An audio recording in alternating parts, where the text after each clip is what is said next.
যোগাযোগ করতে পারেন। যাই হোক, আমরা চলে যাচ্ছি আমাদের প্রথম অতিথির কাছে এবং শুরুতে জানতে চাইবো আপনার নাম এবং আপনি কোথা থেকে এসেছেন। হ্যালো রসুল ভাই, আমি আরাফাত। আমি এসেছি রামপুরা থেকে। তো আমি ঘটনাতে চলে যাই জি ভাইয়া। প্লিজ। ঘটনাটা মানে শুরুটা হয় হচ্ছে শেরপুর থেকে। আচ্ছা। তো শেরপুরে আমার বাবা কর্মরত ছিল ম্যাজিস্ট্রেট হিসেবে। আচ্ছা, তো কত যেটা সালের হয় ঘটনা এটা? এইটা ভাইয়া 72-73 ওকে ওরকম একটা সময় আর কি। ওকে। তখন আমার ভাইয়া, বড় ভাইয়া যে অনেক ছিল, খুব ছোট, লাইক 4-5 পড়তো আর কি। তো তারপর যেটা হয় সেটা হচ্ছে যে ভাইয়া একদিন বারান্দায় বসে আছে। তো যেহেতু আমার বাবা ম্যাজিস্ট্রেট ছিল, একটা বাংলো টাইপের বাড়ি ছিল আমাদের, তো খুব ঝোপঝাড় ছিল মানে বাসাটার সামনে আর কি। তো এরকম একটা সময় একটা মানে তখন মানে বিকালবেলা আর কি, তো একটা গাছের মানে পাখি বাসা বানিয়েছে। তো পাখি ঢুকছে বের হচ্ছে, তো ভাই এক দৃষ্টি তো ওই মানে গাছের দিকে তাকিয়ে আছে আর কি। তো দেখছে আর কি এগুলো। তো হঠাৎ করে দৃষ্টিটা মানে নিচের দিকে যায়। যখন নিচের দিকে যায় তখন সে একটা অদ্ভুত জিনিস দেখে। সেটা হচ্ছে যে একটা মানুষ, খুব ছোট সাইজের, এবং তার 4টা চোখ, বুকের ভেতর 2টা চোখ আর কি। তো তখন ডিস্টেন্সটা হচ্ছে ভাইয়া আর ওই জিনিসটার মধ্যে ডিস্টেন্স হচ্ছে 15 থেকে 20 ফিট এরকম একটা আর কি। তো ভাইয়া নড়তে পারছে না, মানে কথা বলতে পারছে না। তো অল অফ আ সাডেন চিৎকার দিয়ে ভাইয়া দৌড় দেয় ভেতর দিকে। তো তখন যেটা হয়, একটা গরম বাতাস ভাইয়ার গায়ে লাগে। তারপর থেকে ভাইয়া মানে আগেই ভাইয়া কিছু প্রবলেম, একটা ইনসিডেন্টের পরে কিছু প্রবলেম ফেস করেছিল। সেটা হচ্ছে ভাইয়া সাপ প্রচুর সাপ দেখতো। কিরকম ভাবে দেখতো সেটা? স্বপ্নে না? স্বপ্নে না, এটা হচ্ছে মানে যে কোনো জায়গায় ডানে তাকাচ্ছে সাপ, বাঁয়ে তাকাচ্ছে সাপ, মানে শুধু সাপ দেখতো। মানে একদম জেগে আছেন সেরকম মুহূর্তে? হ্যাঁ হ্যাঁ, জেগে থাকা অবস্থায়। আচ্ছা, এবং okay. একমাত্র আমার মার কাছে যখন ভাইয়া থাকতো তখন ভাইয়া একটু সেফ ফিল করতো, যে না আমি সেফ। আচ্ছা। এছাড়াই সে চিৎকার করতো। তো মাঝখানে এটা মানে কমে যায়। তো ওই জিনিসটা দেখার পরে তো এটা আবার শুরু হয়ে যায়, যে সারাক্ষণ শুধু সাপ সাপ করে চিৎকার করতে থাকে। তো আমার বাবা ছিল খুব ধার্মিক একজন লোক, নামাজ রোজা করতো। তো সামহাও আমার বাবা একটা খবর পায় যে একজন মানে ফকির আছে, সে বেশ কামের লোক, সে মানে এরকম জিন টিন আনতে পারে আর কি। আচ্ছা। তো আমার বাবা ওইভাবে কন্ট্যাক্ট করে। তো একটা পর্যায়ে ওই ফকিরকে আমাদের বাসায় আনা হয়। আচ্ছা। বাসায় আনার পর যেটা হয়, তখন আমার বাবা আসলে মানে বুঝে উঠতে পারেনি যে ফকির কি করতে যাচ্ছে আর কি। তো নর্মালি আমরা যেটা দেখি যে ফকিরের গায়ের উপর জিন ভর করে বা আসর করে, তো মানুষ কোয়েশ্চেন করলে ওটার অ্যান্সার করে বা একটা সলিউশন দেয় এরকম আর কি। তো আমার বাবার ধারণা ছিল ওরকমই কিছু একটা হবে। তো সবাইকে বিছানার উপর ফকির বসতে বলে, যে আপনি বিছানার উপর বসেন সবাই। তো আমার বাবা, মা, বোন, ভাই যারা ছিল সবাই বিছানার মধ্যে বসা। তো ফকির যেটা করে, একটা লোহার রোলার দিয়ে তো সূরা পড়তে পড়তে পুরা চারপাশে একটা দাগের মতো দেয়। তারপর যেটা হয়, একটা জায়নামাজ বিছিয়ে ওই জায়নামাজের উপর মানে আপনার ফকির বসে সে তসবিহ জপতে থাকে। তো তসবিহ জপার এক পর্যায়ে যেটা হয় যে আমাদের বাবা যেহেতু ম্যাজিস্ট্রেট ছিল, তো আমাদের বাসাটা মোটামুটি ছিল সিকিউর, যে আশেপাশের লোকজন এসে নক করবে বা ডিস্টার্ব করবে এটার কোনো সম্ভাবনা ছিল না। কিন্তু যেটা হয় সেটা হচ্ছে একটা নক করে কে যেন আপনার জানালার ভেতর, মোটামুটি একটা শব্দ হয়। তো এরপরে যেটা হয়, একটা শীষের শব্দ আসে, এবং শীষের শব্দটা হচ্ছে অদ্ভুত, মনে হচ্ছে যে আকাশের উপর থেকে এই আওয়াজটা আসতেছে, অনেক ইকো। তো এটাই নর্মাল স্বাভাবিক মানুষের পক্ষে করা সম্ভব মানে কখনোই না। তো মোটামুটি এরপরে যেটা একটা ট্রাস্ট চলে আসে। তো শীষের শব্দটা হয় এবং রুমের মধ্যে একটা স্মেল আসে, সুন্দর একটা স্মেল। তো এসে যেটা হয়, সে একটা সালাম দেয় উচ্চ স্বরে, সালাম আলাইকুম, এবং কণ্ঠটা যেরকম একটু নাকানো কণ্ঠ। তো সালাম দেওয়ার পরে সে জিজ্ঞেস করে যে এখানে সমস্যা কি, আমাকে কেন ডাকা হলো। তো আমার বাবা খুলে বলে আমার ভাইয়ার ঘটনা, যে আমার ভাইয়া এরকম প্রবলেম ফেস করতেছে, চিৎকার করতেছে। তো এর পরে যেটা হয়, তো ওনার নাম আমরা জানতে পারি যে জিনের নাম হচ্ছে ওসমান গনি। হ্যাঁ, তো উনি বিভিন্ন চিকিৎসা করে, বিভিন্ন সলিউশন দেয়, এবং একটা পর্যায়ে আমার ভাইয়া ভালো হয়ে ওঠে। তো ভালো হওয়ার পরে যেটা হয় যে ওই ফকিরের ব্যাপারে আমাদের ফেথটা আরো বেশি বেড়ে যায়, আমাদের এক্সপেকটেশন অনেক বেশি বেড়ে যায়। তো তারপরে ফকির আমাদের সাথেই থাকা শুরু করে, সার্ভেন্ট রুমে বা এরকম একটা মানে ফকিরের জন্য আলাদা একটা রুম দিয়ে দেওয়া হয়, সে আমাদের ওখানেই থাকে। তো খুব ভালো আন্ডারস্ট্যান্ডিং হয়ে যায় আমাদের সাথে। তো দেখা যায় যে এইটা আমাদের কাছে খুব নর্মাল একটা বিষয়, যে কেউ পাশের বাসায় একজন সমস্যা হচ্ছে, সে আমাদের বাসায় আসতেছে যে আমার এরকম একটা সমস্যা, তো এই ফকির জিন আনতেছে, কথা বলতেছে, এরকম একটা ব্যাপার। তো যেহেতু আমাদের কাছে ব্যাপারটা খুব স্বাভাবিক, আর আমার মা ব্যাপারটার সাথে খুব বেশি ইউজ টু হয়ে যায়, তো একদিন বলে যায় যে আমাকে তোমরা কিছুদিন ডাকলে পাবা না, আমি আসতে পারবো না, আমি একটা জায়গায় সফরে যাচ্ছি, তো আমাকে ডেকো না। কিন্তু যে আমার মা বেশি ইউজ টু হয়ে যাওয়ার ফলে যেটা হয় যে ফকিরকে খুব রিকোয়েস্ট করে যে আমার খুব জরুরি কথা আছে, আমি কিছু জিনিস জিজ্ঞেস করবো, জানতে ইচ্ছা করছে, তো আপনি একটু কাইন্ডলি ওনাকে ডাকেন, আমি ওনার সাথে কথা বলবো। তো ফকির প্রথমে মানা করে যায়, এখন আমার দরকার নাই, যেহেতু মানা করছে না ডাকাই ভালো। তো তারপর যখন মানে লিটারেলি ফোর্স করা স্টার্ট করে যে না আপনি ডাকেন, আমি কথা বলবো, আমি দেখবো কি হয়। তো ফকির ওই আগের মতোই আপনার মানে যায় নামাজে বসে তসবি জপতে থাকে, ডাকে, কিন্তু কেউ সাড়া দেয় না। বেশ কিছুক্ষণ এরকম করার পর মানে ফকির বলে যে খালামা বাদ দেন, আজকে চাচা বাদ দেন, আজকে তো কেউ আসতেছে না। তো তারপরে যখন আম্মা ফোর্স করে তখন বলা যাচ্ছে ঠিক আছে আমি ডাকবো, কিন্তু খালাম্মা এইভাবে না ডাকাই ভালো। তো বলে যে না আপনি ডাকেন। ঠিক আছে, একটা বলে করে আপনি কিছু একটু পানি নিয়ে আসেন, আর সোনামুখী মানে ছোট সাইজের সুই, যেটা আর কি সোনামুখী সুই নিয়ে আসবেন বেশ কয়েকটা।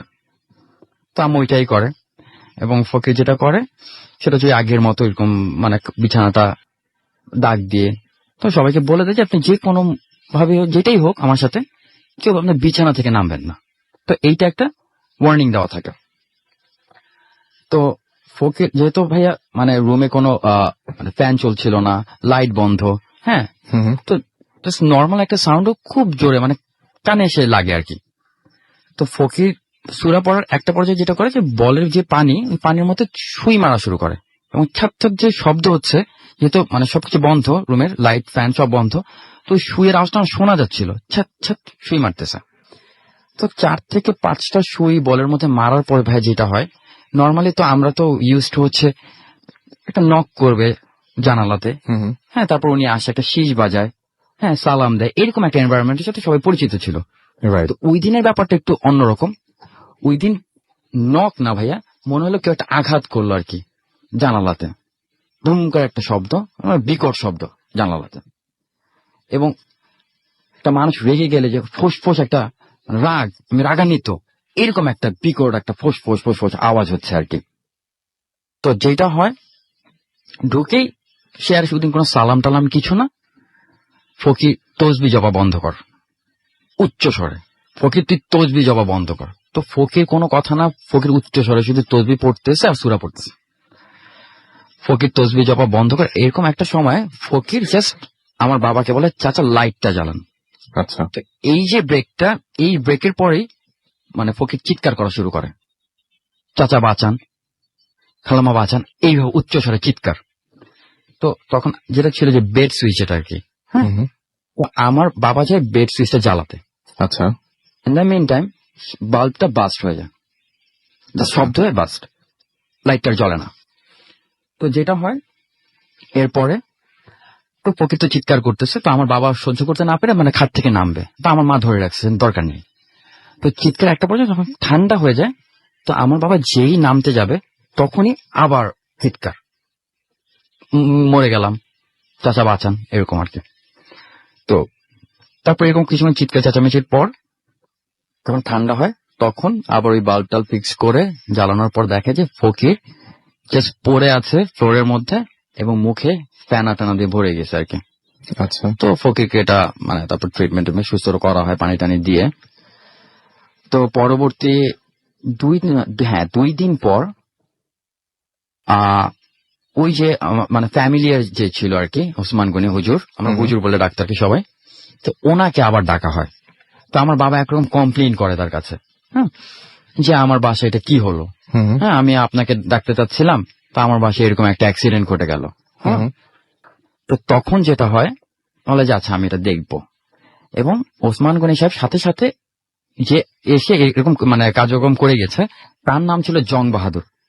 পরবর্তী যেটা জানা যায় তাকে নিয়ে আসা হয় যে তুমি এই কাজটা কেন করলা।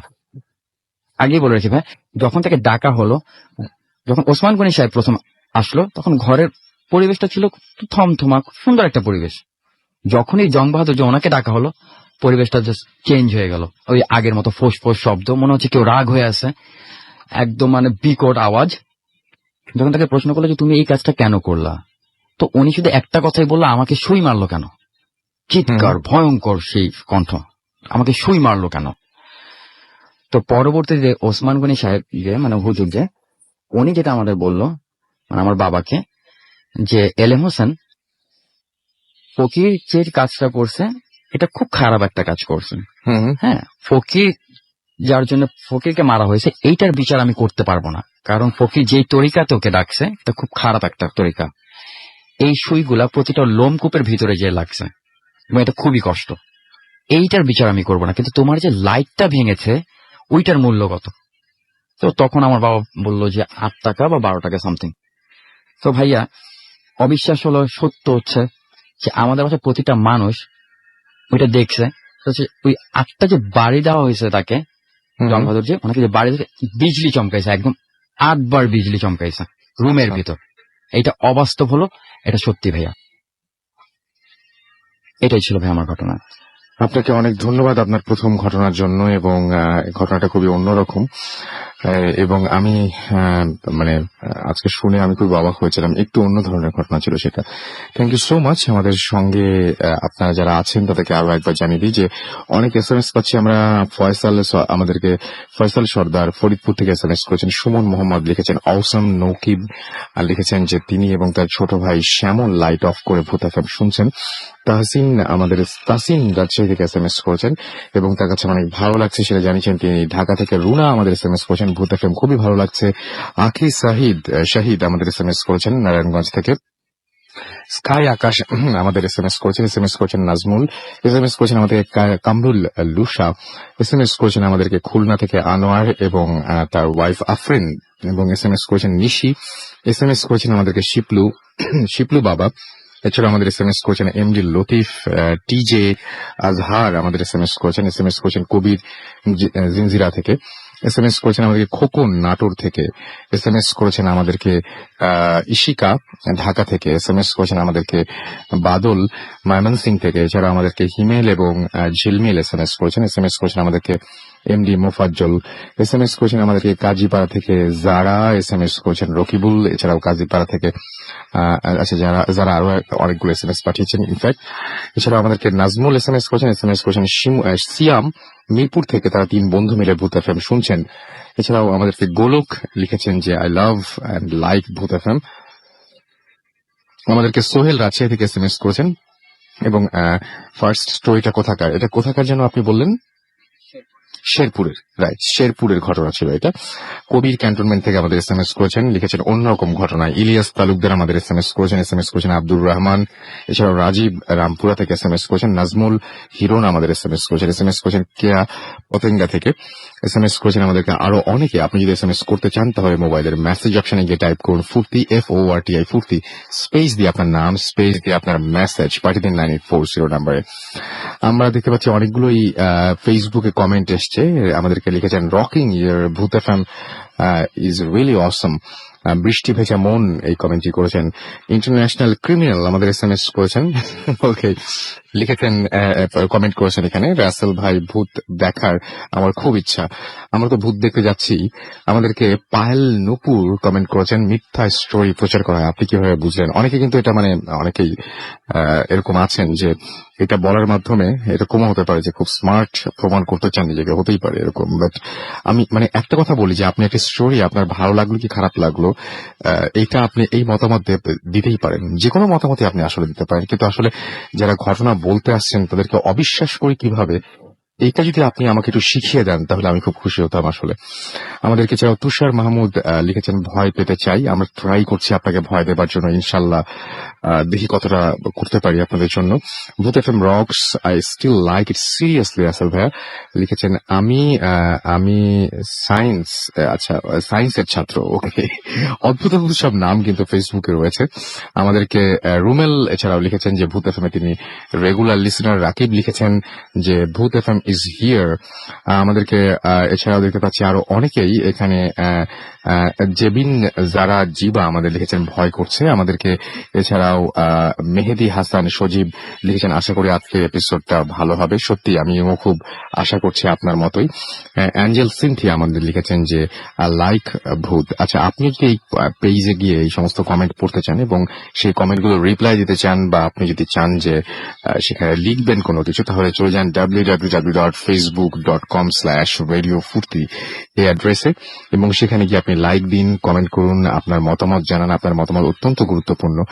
আমি শুধুমাত্র একটা কথাই বলবো যে এখানে যারা আসেন তাদেরকে বহুভাবে, মানে অনেকগুলো ইমেইলের পরে তাদেরকে যাচাই বাছাই করে তারপরে এখানে আনা হয়, এবং তারপরে তাদের সাথে সামনাসামনি কথা বলা হয়, ফোনে কথা বলা হয়। এবং আসলে আমি বুঝি না যে একটা মানুষ যখন খুব আন্তরিকভাবে ঘটনা বলতে এত দূর আসছেন এবং আপনাকে ঘটনা শোনাচ্ছেন, তাকে অবিশ্বাস করা যায় কতটুকু। তারপরে আমরা অনেক ঘটনা কিন্তু আমাদেরকে মানে অনিচ্ছা সত্ত্বেও বাদ দিতে হয়। সুতরাং যারা আসছেন তারা অনেক কষ্ট করে আসেন, প্লিজ তাদেরকে একটু সহযোগিতা করবেন এবং আপনারা তাদেরকে একটু সমর্থন দেবেন, এটা খুব জরুরি। মানে এখানে আসছেন এত রাতে এত কষ্ট করে আপনাদের ঘটনা শোনানোর জন্যই কিন্তু। যাই হোক, এছাড়াও আরো অনেকে SMS করছেন। আমি একটা ঘটনায় যাব, এবং এই ঘটনাটি পাঠিয়েছেন আমাদেরকে মাসুদ, যশোর খুলনা থেকে। এবং তিনি যেহেতু চাকরি করেন, সরকারি চাকরি করেন, সুতরাং তিনি স্টুডিওতে উপস্থিত হতে পারেননি, এবং তাকে মানে আমরা এই বেশ কিছু ইমেজের ব্যাপারে আমরা কথা বলেছিলাম যারা পাঠান এখানে, এবং তারা প্রত্যেকেই একটা কথা বলেছেন যে হ্যাঁ, এই পুরো ঘটনার দায়িত্ব আমি নিলাম। সুতরাং যে সমস্ত ঘটনাগুলো আমরা এখানে পড়ছি, সেই ঘটনাগুলো যদি আসলে আপনাদের কোনো কমপ্লেন থাকে বা কোনো কিছু থাকে, অবশ্যই আমাকে জানাবেন, এবং আমরা সরাসরি সেই ব্যাপারে খোঁজ খবর নেব, কোনো সমস্যা নেই। লিখছেন যেভাবে ঠিক সেভাবেই পড়ছি। মোহাম্মদ মাসুদ লিখেছেন সরকারি চাকরি করছি বিধায় স্টুডিওতে আসতে পারছি না। সালাম নিবেন রাসেল ভাই, সালাম নিবেন। আপনি অবশ্যই ভালোর দলে, তাই নতুন করে জানতে চাইলাম না। আমি আজ আমার বন্ধুর সাথে ঘটে যাওয়া একটা ভয়ঙ্কর ঘটনা শেয়ার করছি। ঘটনাটি আমার বন্ধু যেভাবে আমার কাছে শেয়ার করে ঠিক সেভাবে আমি লিখছি। ঘটনাটি ঘটে 2011 সালে কালী পুজোর সময়। আমি এবং আমার বন্ধু প্রশান্ত একসাথেই চাকরি করতাম। প্রশান্তর সাথে আমার ভীষণ বন্ধুত্ব ছিল। আমরা একই রুমে থাকতাম, কোথাও বেড়াতে গেলে একই সাথে যেতাম, এমনকি দুজনে একই রকম পোশাকও পরতাম। একদিন প্রশান্তর গ্রাম থেকে ফোন আসে, ওর বাবা জানালেন ওদের বাড়িতেই এবার কালী পুজোর মণ্ডপ তৈরি করা হবে, পুজোতে কাজ করতে হবে, তাই প্রশান্তকে একটু তাড়াতাড়ি ছুটি নিতে বললেন। সেদিন রাতে আমি আর প্রশান্ত ক্যান্টিনে বসে গল্প করছিলাম। হঠাৎ পুজোর কথা উঠল। তখন আমি প্রশান্তকে বললাম, তোরা পুজোতে অনেক মজা করিস তাই না? প্রশান্ত ঝোঁকের বসে বলেই ফেললো, তুই যাবি আমার সাথে? আমি বললাম, আরে না, আমি যাব না। তোদের আমি গেলে হয়তো তো ওখানে সেটা ভালো দেখাবে না। প্রশান্ত কিছুতেই ছাড়লো না, অনেক অনুরোধ করছিল, শেষমেশ আমাকে বাধ্য করলো রাজি হতে। সেদিন ছিল বৃহস্পতিবার। আমি আর প্রশান্ত দুজনেই অফিস থেকে ছুটি করিয়ে নিলাম। 5 দিনের ছুটি হলো। দুজনে বাস স্ট্যান্ডে পৌঁছাতেই বিকেল হয়ে গেল, এবং স্ট্যান্ডে অন্যান্য দিনের তুলনায় বৃহস্পতিবার একটু ভিড় বেশি থাকে, কারণ সরকারি চাকরিজীবীদের এই দিনে বেশি ছুটি হয়। আমরা অনেক সময় ধরে অপেক্ষা করলাম, কিন্তু বাসের দেখাই পেলাম না। যদিও 2-1টা লোকাল বাস দেখা যাচ্ছিল, কিন্তু তার ভাড়ার কথা শুনে আর যেতে ইচ্ছে করলো না। প্রায় রাত 8টা বেজে গেল। প্রশান্ত এক প্রকার রেগে যাচ্ছিল, কারণ ওর একটা দুর্বলতা আছে, আর সেটা হলো গ্রামের বাড়িতে যাওয়ার পথে বেশ কিছুটা রাস্তা পায়ে হেঁটে যেতে হয়, আর বেশি রাত হলে সেটা অনেকটা ভয়ঙ্কর হয়ে যায়। আমি কিছুটা বোর ফিল করছিলাম, তাই আমি পাশের একটা ক্যান্টিন থেকে একটা পানির বোতল কিনে রাস্তার একপাশে দাঁড়িয়ে পানি খাচ্ছিলাম। হঠাৎ আমার ঠিক পেছন থেকে ভয়ানক কণ্ঠে খুব জোরে কেউ বলে উঠল, দে দে। আমি মারাত্মক ভয় পেয়ে গেলাম। আচমকা পেছনে ফিরে দেখলাম একটা পাগল, মাথায় বড় একটা জট, সমস্ত শরীরে ধুলো বালি দিয়ে ভরা, জামা কাপড় পরা, এবং হাতে একটা বাঁশের লাঠি।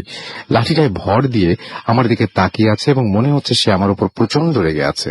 আমি ভয়ে ভয়ে পানির বোতলটা ওই ব্যক্তিটির দিকে এগিয়ে দিতেই এক হ্যাচকা টানে সে আমার হাত থেকে বোতলটা কেড়ে নিল। পানি খেতে খেতে আমাকে লক্ষ্য করে বলতে লাগলো, ফিরোজ, ফিরে যা, ফিরে যা, যেখান থেকে এসেছিস সেখানেই ফিরে যা, বিপদ তোকে ডাকছে, ফিরে যা। বলেই আমার কিনা বোতলটা নিয়ে পেছনে ফিরে হন হন করে হেঁটে চলে গেল। কথাগুলো প্রশান্তও শুনতে পারলো। আমরা কিছু সময়ের জন্য নীরব হয়ে যাই। কিছু সময় পরে প্রশান্ত বলল, আরে ধুর, কোথাকার কোন পাগল কি বলল, আর তাতেই তুই ভয় পেয়ে গেলি, বাদ দে, আর এসব কিছু না। রাত আনুমানিক 9:30 হবে। অপেক্ষার প্রহর যেন আর কাটছিল না। হঠাৎ একটি মিনি বাস আমাদের সামনে এসে দাঁড়ালো।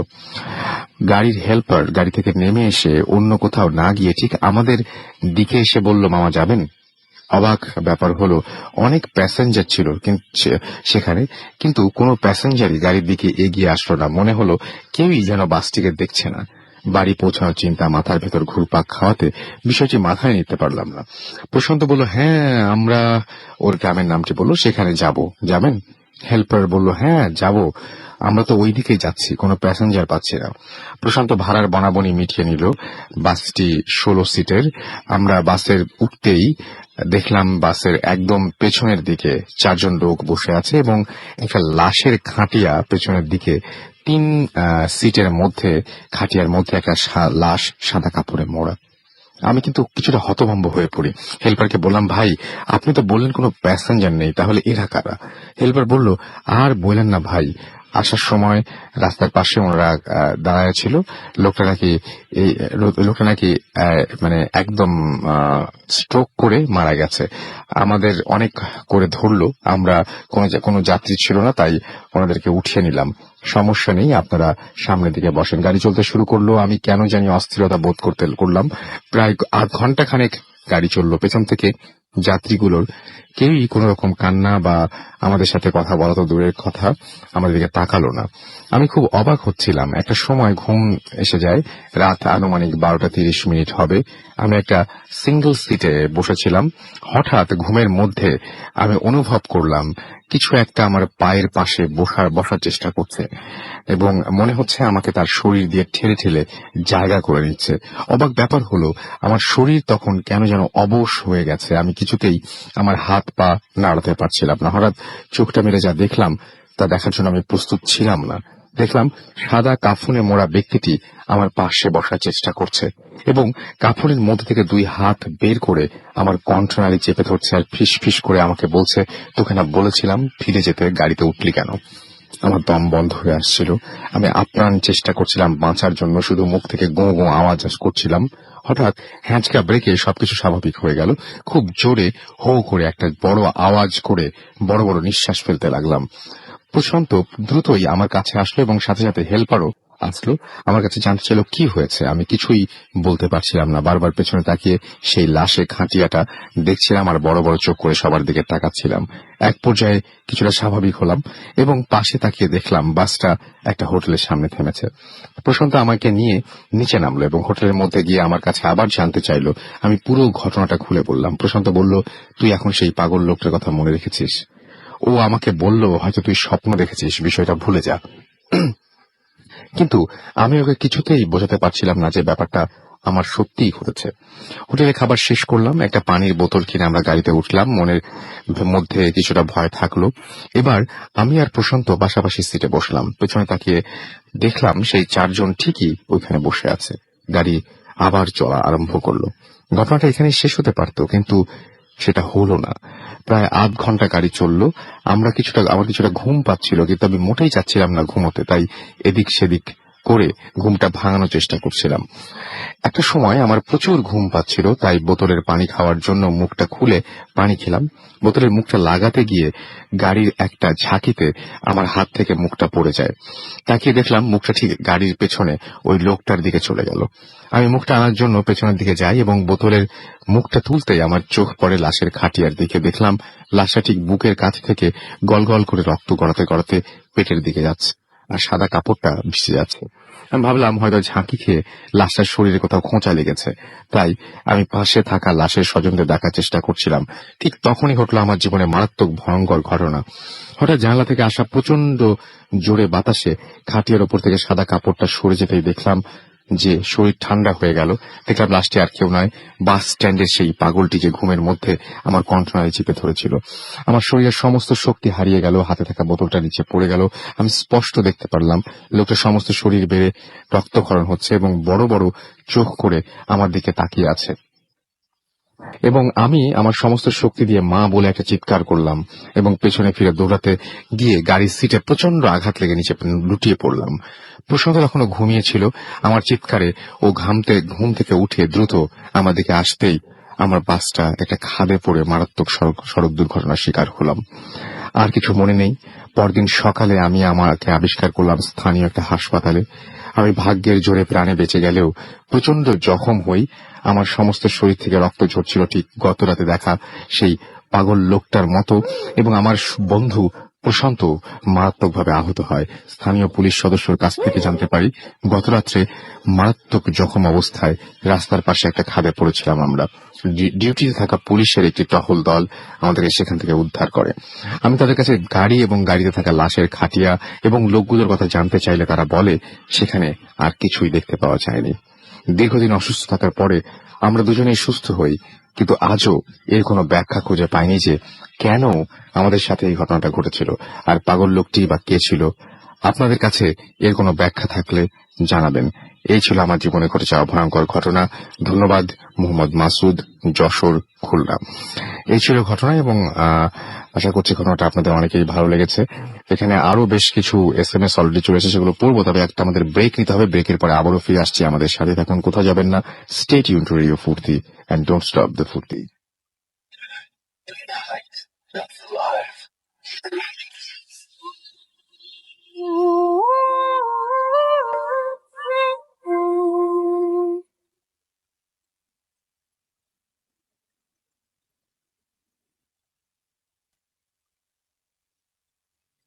সব সময় রেডিও ফুর্তি চলছে ভূত এখন। আমি রাস্তায় আছি, সাথে আমার সাথে রয়েছে মাসুম, এবং আজকের অতিথিরা আপনাদের সবাইকে আরো একবার স্বাগত জানাচ্ছি। সেই সাথে জানাচ্ছি যে আমি দেখতে পাচ্ছি যে অপু কর্মকার আমাদের SMS করেছেন কীর্তি পাশা থেকে, এবং লাস্ট কাহিনীটা তার কাছে ভালো লেগেছে জানিয়েছেন। লিভিং সোল FM লিখেছেন যে চরম জমছে, আরো ভয় চাই। অনিকা আমাদের খুলনা থেকে লিখেছেন যে আমার ফ্রেন্ড সাথে বেড ধরেছি, প্লিজ আমার SMS-টা পড়ো। আমাদেরকে অপু, আচ্ছা, আমাদেরকে এছাড়া রকিং রিয়াজ SMS করেছেন, এবং তিনি SMS করেছেন নিকুঞ্জ থেকে, খুব ভয় লাগছে। তাহমিদ লিখেছেন রাসেল ভাই পড়তে পারলাম না SMS-টি। আশিক আমাদেরকে SMS করেছেন ধামরাই থেকে, এবং আজকে অনেক গরম, কিন্তু ভূত FM জোশ হচ্ছে, জমে উঠেছে। কাব্য আমাদের ভালুকা ময়মনসিং থেকে SMS করেছেন, ভূত FM শুনছেন তিনি। কাজীপাড়া থেকে সারা লিখেছেন যে আপনারা শুধু নাম পড়েন কেন, অনেকে শুধু নামই পাঠাচ্ছেন, আর পুরো SMS পড়লে সবার আরো কম পড়তে হবে SMS, সেটা আরো বেশি খারাপ হবে বোধহয়। আমাদেরকে ছাড়া মুক্তি SMS করেছেন, এবং বর্ষা SMS করেছেন। SMS করেছেন আমাদেরকে আনামুল এবং নাজমুল, এবং আমাদেরকে SMS করেছেন দেখতে পাচ্ছি নাফিজ, এবং আমাদেরকে SMS করেছেন সুমন জামালপুর থেকে। SMS করেছেন আমাদেরকে ভূতের গলি থেকে ফুয়াদ। আপনারা অবশ্যই একটু রিলেভেন্ট SMS পাঠাবেন প্লিজ। আমাদেরকে SMS করেছেন আনিকা। SMS করেছেন আমাদেরকে সাজ্জাদ পাভেল বরিশাল থেকে, এবং আমাদেরকে SMS করেছেন মাসুম খান, এবং আমাদেরকে SMS করেছেন জামালপুর থেকে কনক। ভূত FM চরম হচ্ছে। MJ নাইম আমাদের বরিশালের উজিরপুর হসপিটালের থেকে আমাদের SMS করেছেন। আমাদেরকে SMS করেছেন মাসুক। এছাড়াও জিহাদ আমাদেরকে কালাটিয়া থেকে SMS করেছেন। SMS করেছেন আমাদেরকে পাপড়ি ভূতের গলি থেকে ফুয়াদ, শাউন, জোনাকি, সবাই মিলে ভূত FM শুনছেন তারা। আমাদেরকে এছাড়াও SMS করেছেন দেখতে পাচ্ছি শাহরিয়ার কবির পাইকগাছা খুলনা থেকে, লাভ ভূত FM এন্ড লাইক ভূত FM। আমাদেরকে আলভি, এবং আমাদেরকে SMS করেছেন জনি আহমেদ ঢাকা থেকে। আকাশ আমাদের SMS করেছেন। SMS করেছেন আমাদেরকে রুবেল। এছাড়াও দেখতে পাচ্ছি SMS করেছেন আমাদেরকে আশিক। ফার্স্ট স্টোরিটা অনেক আনকমন ছিল, তাই লিখেছেন। আমাদেরকে নাসিকা SMS করেছেন আমাদেরকে কুড়িল থেকে নাসিকা, আচ্ছা ওকে, উনি আমাদের SMS করেছেন ইফতি সহ আরো অনেকে। আপনি যদি SMS করতে চান তাহলে মোবাইলের মেসেজ অপশনে গিয়ে টাইপ করুন ফুর্তি, FORTI ফুর্তি, স্পেস দিয়ে লিখুন আপনার নাম, স্পেস দিয়ে আপনার মেসেজ পাঠিয়ে দিন 9840 নাম্বারে। আর আমরা এখন সরাসরি চলে যাব আরো একটি ঘটনায়। আচ্ছা, ফেসবুকে যারা কমেন্ট করছেন তাদেরকে বলি যে আপনারা ফেসবুকে কমেন্ট করতে চাইলে আপনাদের ফেসবুকের অ্যাড্রেসটি হচ্ছে bhutfm@radiofurti.fm। আচ্ছা, ফেসবুক www.facebook.com/radiofurti। এখানেও রেডিও ফুর্তির স্পেলিংটি হবে RADIOFORTI। অলরাইট, আমরা চলে যাচ্ছি আমাদের দ্বিতীয় অতিথির কাছে। আপনার নামটা প্লিজ একটু বলবেন, আপনি কোথা থেকে এসেছেন সেটা একটু বলবেন। হ্যালো রাসেল ভাই, আমি নুরুদ্দিন সোহাগ, আমার হোম ডিস্ট্রিক্ট মাদারীপুর, আর আমি এসেছি পুরান ঢাকার আরমানিটোলা থেকে। জি, আমি যে আজকে স্টোরিটা শেয়ার করবো সেটা আমার ফ্যামিলি মেম্বারদের সাথে ঘটে যাওয়া ঘটনা। আমরা চলে যাই ঘটনায়। মূল ঘটনা হচ্ছে এটা 89 এর দিকে অর্থাৎ আমার বড় আপুর প্রথম চাইল্ড, আমার ভাগিনা। ও যখন আহ, আপুর ডেলিভারি ঠিক 1 মাস আগে উনি অসুস্থ হয়ে পড়েন। ওনার জন্ডিস হয় এবং হাত পা ফুলে যায়। হুম। তো আমাদের হোম ডিস্ট্রিক্ট মাদারীপুর এর কাছাকাছি ভালো হাসপাতাল বলতে, মানে উন্নত মানের হাসপাতাল বলতে, বরিশাল শেরেবাংলা মেডিকেল কলেজ ছিল। তো ওখানে তাকে নিয়ে যাওয়া হয়। আহ, ওকে সিজারিয়ান ডেলিভারি হয়। তো ওখানে 8 দিন পরে রিলিজ করা হয়। তো রাসেল ভাই একটি কথা বলতে হয়, ওই সময় আমাদের ওই এলাকার নদী প্রধান এলাকা হওয়ার কারণে নদী পথে যোগাযোগটা একটু সহজতর ছিল। অর্থাৎ দেখবেন যে ওই নৌকাগুলো এখন নেই বললেই চলে। ছাউনিওয়ালা নৌকা, আমাদের আঞ্চলিক ভাষায় বলে একমালাই নৌকা। তো সেখানে ওই নৌকায় করেই বরিশাল থেকে আমাদের মাদারীপুর আসা হচ্ছিল। তো ওই নৌকায় ছিল আমার আম্মু, আমার বড় আপু, ওই বেবিটা, আর আমার আব্বু এবং দুলা ভাই। তো আস্তে আস্তে আমাদের ডিস্ট্রিক্টে প্রবেশ করতে অনেক রাত হয়ে যায়। তো আমাদের গ্রামের কাছে আসতে আরো প্রায় 6-7 কিলোমিটার বাকি আছে। তো ছোট নদী ধরে বড় নদীতে আবার প্রবেশ করতে হবে, অর্থাৎ আড়িয়ালখা নদীতে প্রবেশ করতে হবে। এর আগে একটা বড় হাট সামনে পড়ে। ঠিক সেই সময় আকাশে প্রচন্ড ঝড় আসে, বিদ্যুৎ চমকা ছিল এবং মানে পরিবেশটা খুবই বিদঘটে অবস্থা তৈরি হয়। তো সবাই ভাবলো যে এই মুহূর্তে যদি বড় নদীতে প্রবেশ করি তো একটা দুর্ঘটনা ঘটতে পারে। তার চেয়ে বেটার আমরা এই হাটে নৌকাটা ভিড়িয়ে আমরা কোনো ঘরে উঠে একটু রেস্ট নিই, দেখি, পর্যবেক্ষণ করি। ঝড় থামলে হয়তো যাওয়া যাবে, অথবা সকাল পর্যন্ত এখানে অপেক্ষা করা যাবে। তো সেখানে নামার পরে কিছু পরিচিত লোক পাওয়া যায়। তারা একটা ঘরে নিয়ে যায়, ক্লাব ঘরের মতো। সেখানে আহ, আহ, ঘরে ঢোকার পরে দেখা যায় হঠাৎ করে ওই ঝড় বৃষ্টির সাথেই একটা গরম হাওয়া, দমকা হাওয়া এসে সবার গায়ে লাগে এবং সবাই একটু ভয় পেয়ে যায়, শিহরিত হয়ে যায়। এরপর থেকে ওই বাবুটার, অর্থাৎ যে আমার ভাগনা, ওর আচরণে পরিবর্তন আসে। ও কিছুক্ষণ পরে দেখে হাসা শুরু করে। ওর বয়স তখন 8 দিন মাত্র। কিন্তু সাধারণত বেবিরা 3 মাস পরে বা এরকম পরে হাসা শুরু করে, কিন্তু ও উচ্চ স্বরে অট্টহাসিতে হাসতেছে এবং ওর আকারটা একটু বড় হয়ে যাচ্ছে। সাধারণত বেবিদের ওর যে আগের আকারটা ছিল স্বাভাবিক, এর চেয়ে অনেক বড় দেখাচ্ছে আর হাসতেছে। তো আমার আম্মু ব্যাপারটা গেস করছে, বুঝতে পারছে যে এরকম, সবাই বুঝতে পারছে যে হয়তো এরকম খারাপ কিছু আসর করছে।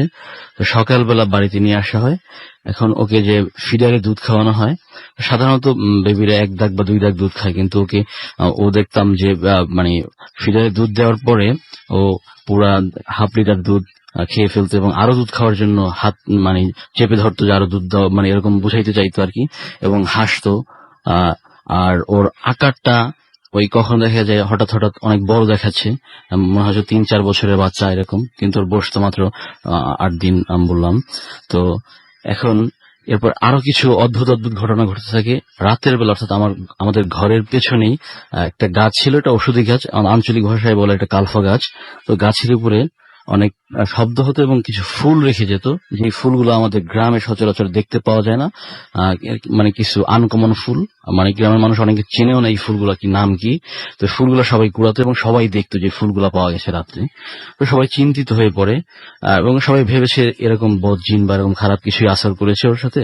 তারপর ওর শুরুতেই ওই পেডিয়াট্রিক ডাক্তারের সাথে আলোচনা করা হয় যে এরকম এরকম ব্যাপার ঘটতেছে। ও তো এরকম, বাচ্চারা তো স্বাভাবিকভাবে এত দুধ খায় না, কিন্তু ও তো ফিডারের পর ফিডার শেষ করে দিচ্ছে, তারপর খাওয়া চাহিদা শেষ হচ্ছে না, ঘটনা কি। তো ডাক্তার ওকে পরীক্ষা নিরীক্ষা করলো। এখন ডাক্তার অনেকক্ষণ চিন্তা করে বললো, আপনার বেটার একজন ভালো হুজুর যারা এই ধরনের মানে তাবির দিয়ে থাকেন, চিকিৎসা দিয়ে থাকেন, ওদের সাথে কথা বললে বোধহয় ভালো হয়। তারপরে খোঁজ নিয়ে আমাদের মাদারীপুরের থানতলি হাজী সাহেব নামে একজন ভালো কামের লোক ছিলেন। উনি এই জিনের তদবির করতেন, অর্থাৎ জিন টিন ছাড়াতেন। ওনার কাছে নিয়ে যাওয়ার পরে উনি ওকে পরীক্ষা নিরীক্ষা করে দেখলেন যে না, ওকে ভালো বদজিনে আসর করেছে এবং এটা ছাড়াতে হলে অনেক ট্রিটমেন্ট দিতে হবে। উনি ওনার মতো কিছু তাবিজ লিখে দিলেন। উনি বললেন যে ওর বেবির যে মশারি আছে, ওই মশারির 4 কোণা লাগাতে হবে, ঘরের 4 কোণা লাগাইতে হবে এবং বাড়ি মানে বন্ধ করা হয় যেটাকে, দোয়া কালাম পরে, এটা করতে হবে।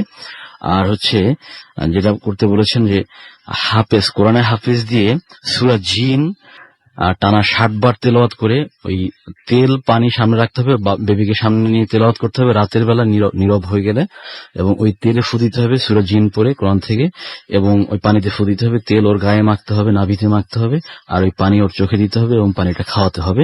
এভাবে করলে ট্রিটমেন্টটা করলে ভালো হয়ে যাবে।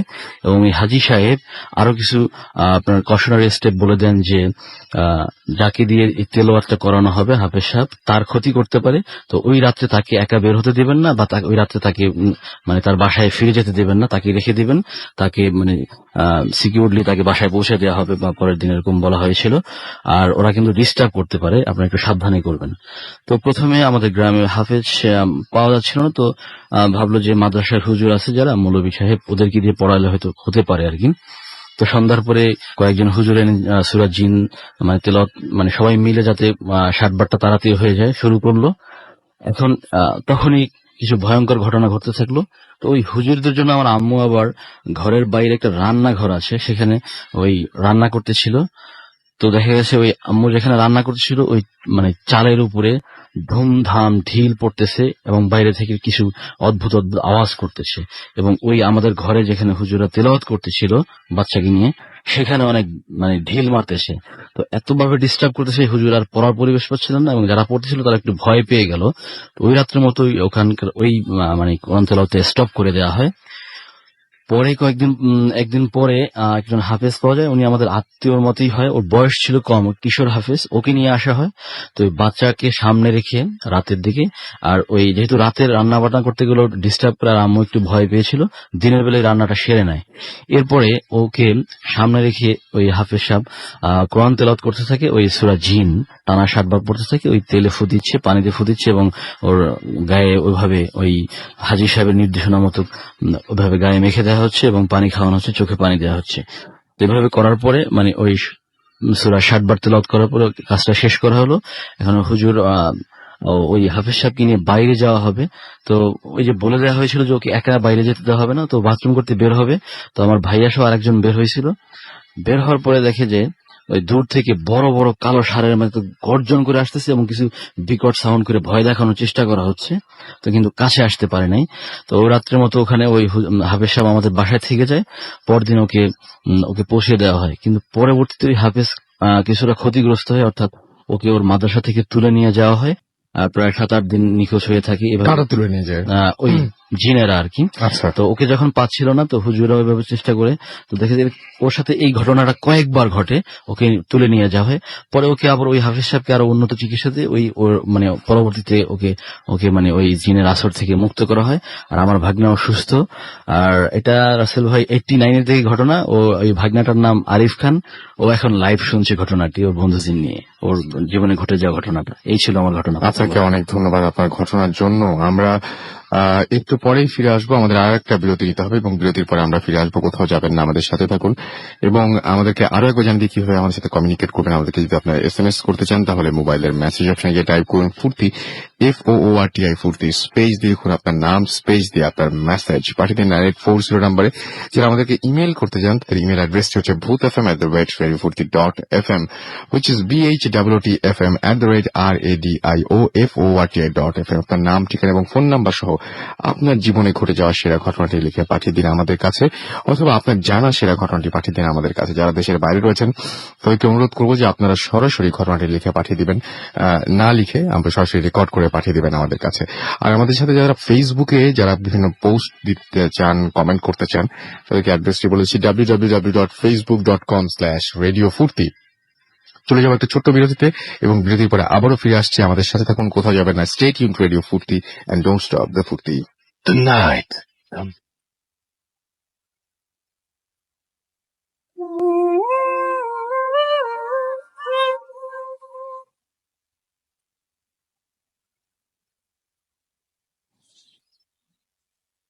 শুনছেন সবসময় রেডিও ফুর্তি 88.0 FM। আমি রাসেল আছি, সাথে চলছে ভূত FM। আমার সাথে রয়েছে মাসুম, এবং আপনারা সবাই জানেন যে ভূত FM এখন একটি অন্যরকম উইথ গ্রামীণ ফোন, এবং আমরা খুবই থ্যাঙ্কফুল আপনাদের প্রতি যে আপনারা রেগুলার আমাদেরকে ঘটনা পাঠান বলে আমরা এগিয়ে যেতে পারছি, এবং আশা করছি যে ভবিষ্যতেও আপনারা এইভাবেই আমাদের সাথে থাকবেন এবং আপনাদের পাঠানো ঘটনাগুলো আমরা পাই বলেই প্রতি সপ্তাহে আমরা আপনাদের সামনে আসতে পারি। আমি দেখতে পাচ্ছি ফেসবুকে এখনো অনেকে কমেন্ট করছেন, এবং আমাদেরকে দেখতে পাচ্ছি জিম্মি রহমান SMS করেছেন, এবং জিম্মি রহমান হয় মনে হয় এটা, এবং তিনি বলছেন যে আমরা ভূত FM খোলা এলাকা থেকে শুনছি, মানে খোলা কোনো জায়গা থেকে। তারা 8 ফ্রেন্ড সবাই শুনছেন।